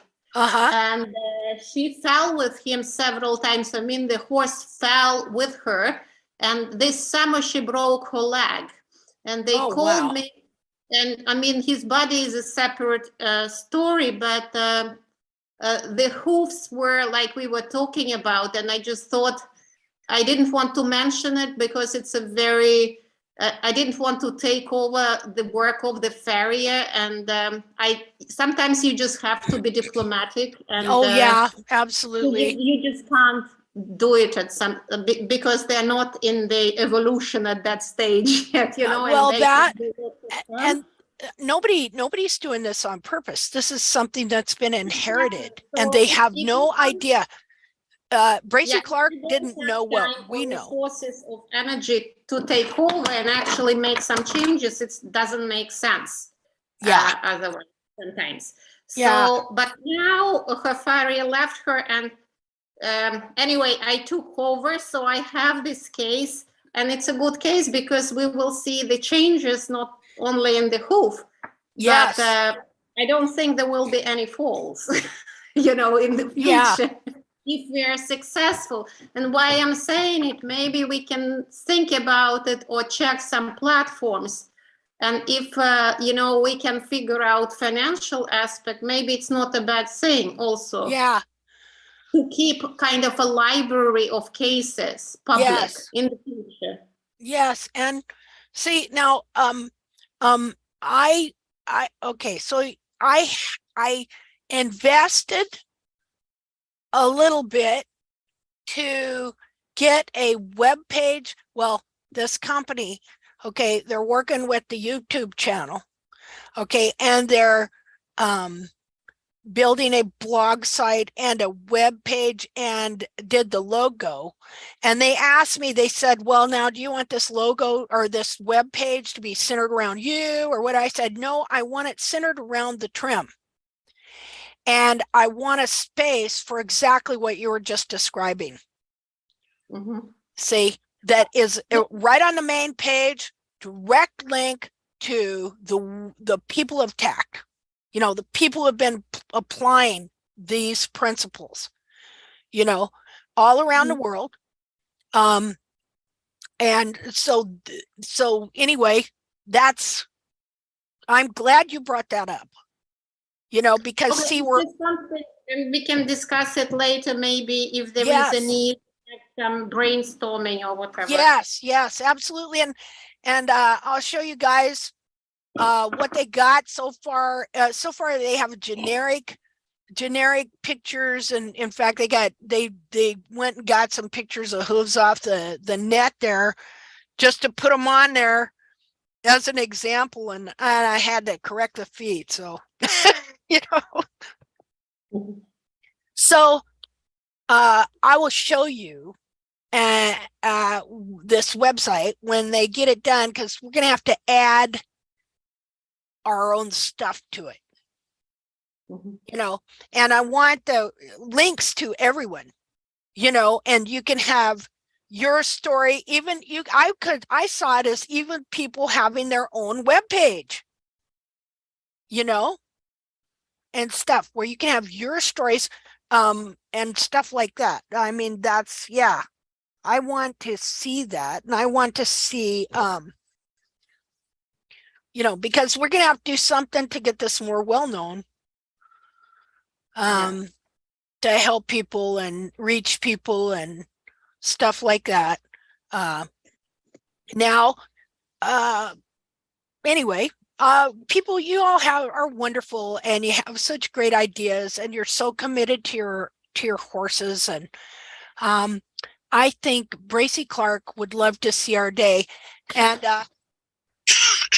talked about that gal falling. Now he talks a lot about that kind of stuff going on back then, you know, in that book. So okay, so I will post a deal for a Zoom meeting regarding the book, and yeah, we'll just do some studying on that and get informed. All right, so does anybody else have anything they'd like to say? Yes, maybe me again. Okay.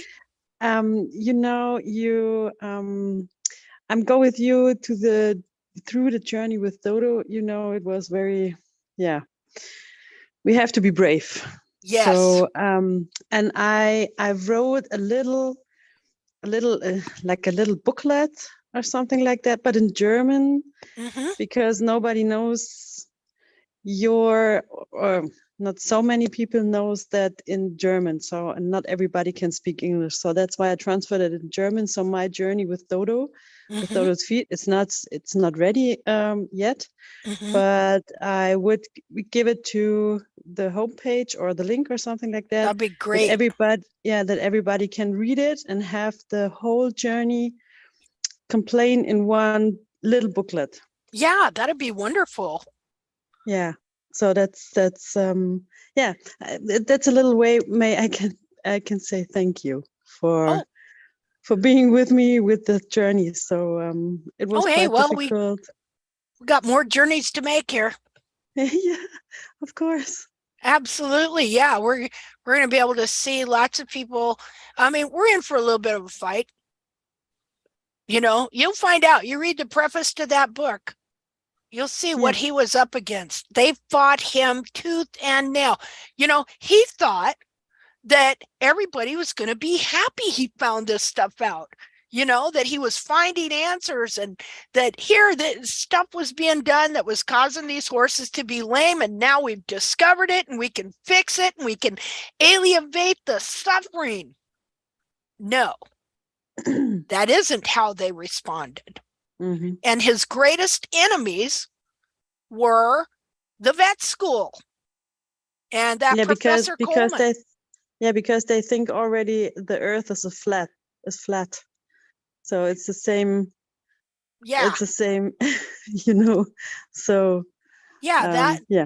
And he said too, one of the big things was if the intellectual jealousy, if they didn't come up with it, they didn't want anybody else coming up with it.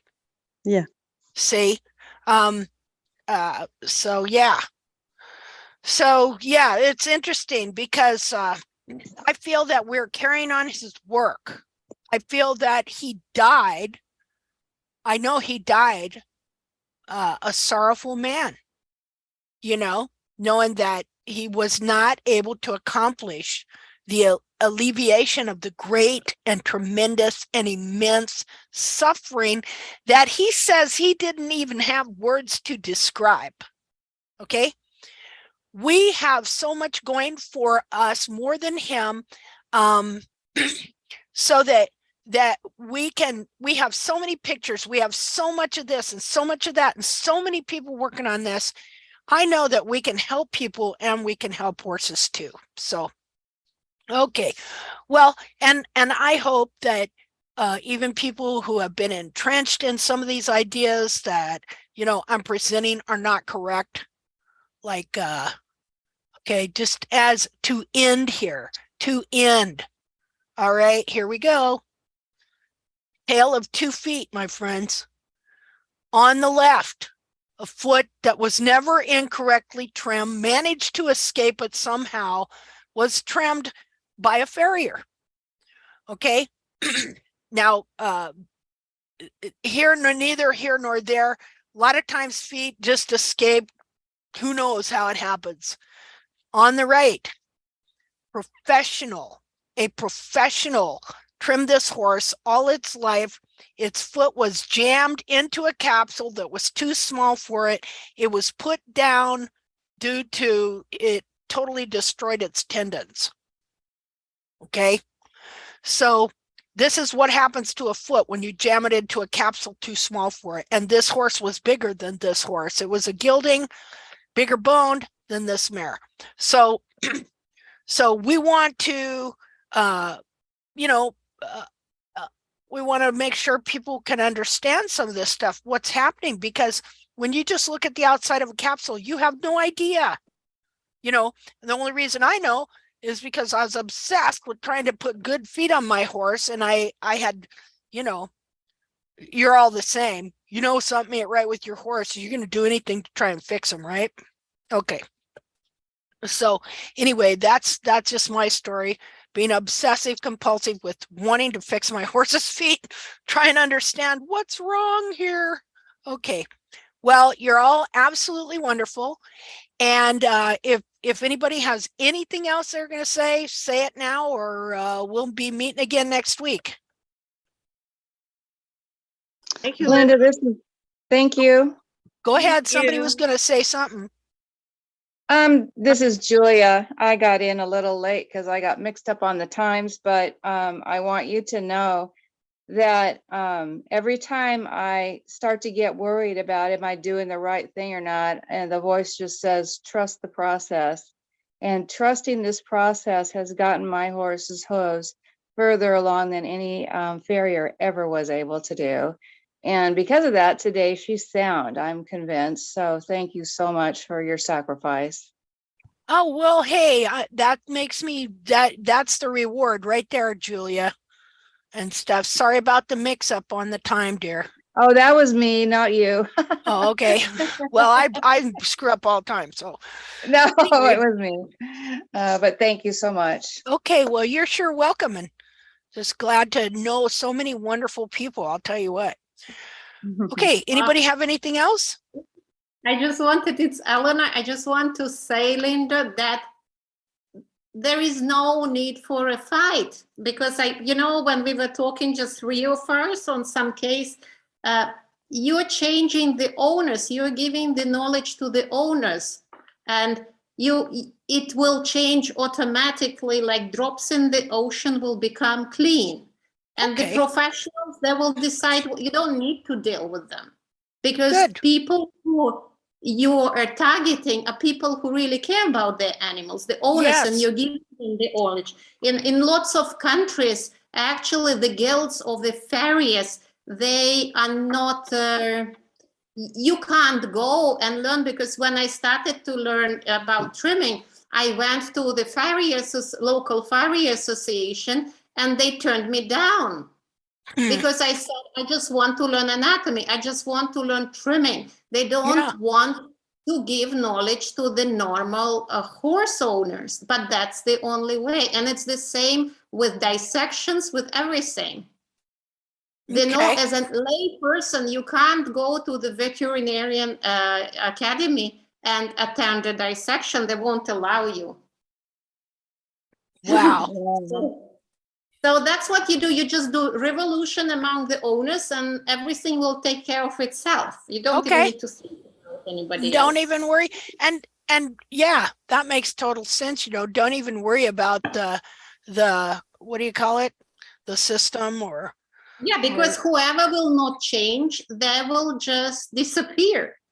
Yeah, there you go. Sooner or later.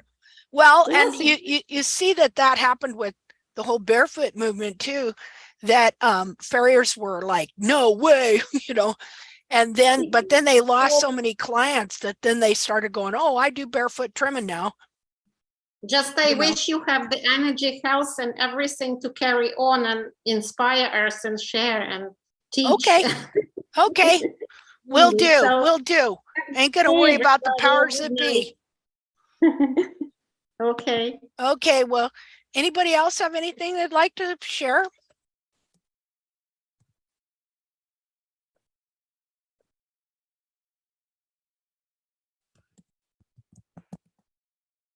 Nope. Okay. Well, then we will say goodbye for today. Well, as usual, our hoof chats are usually pretty long and stuff. So it's just too hard. I mean, there's so much to know. We just barely the surface, you know. So till next week. And of course, we're going to get our book history class together, which is going to be a lot of fun. I can't wait to see what you guys you know, contribute to that. It'll be a wonderful thing. Hey, goodbye, everybody. Bye. Thank you. You're welcome. Bye. Goodbye, Linda. Thank you. Bye. Bye, Linda. Bye. Love ya. Bye. Love you too. Goodbye, everybody. So happy to Bye, have Angeliki. hear of Hi, you. Angeliki.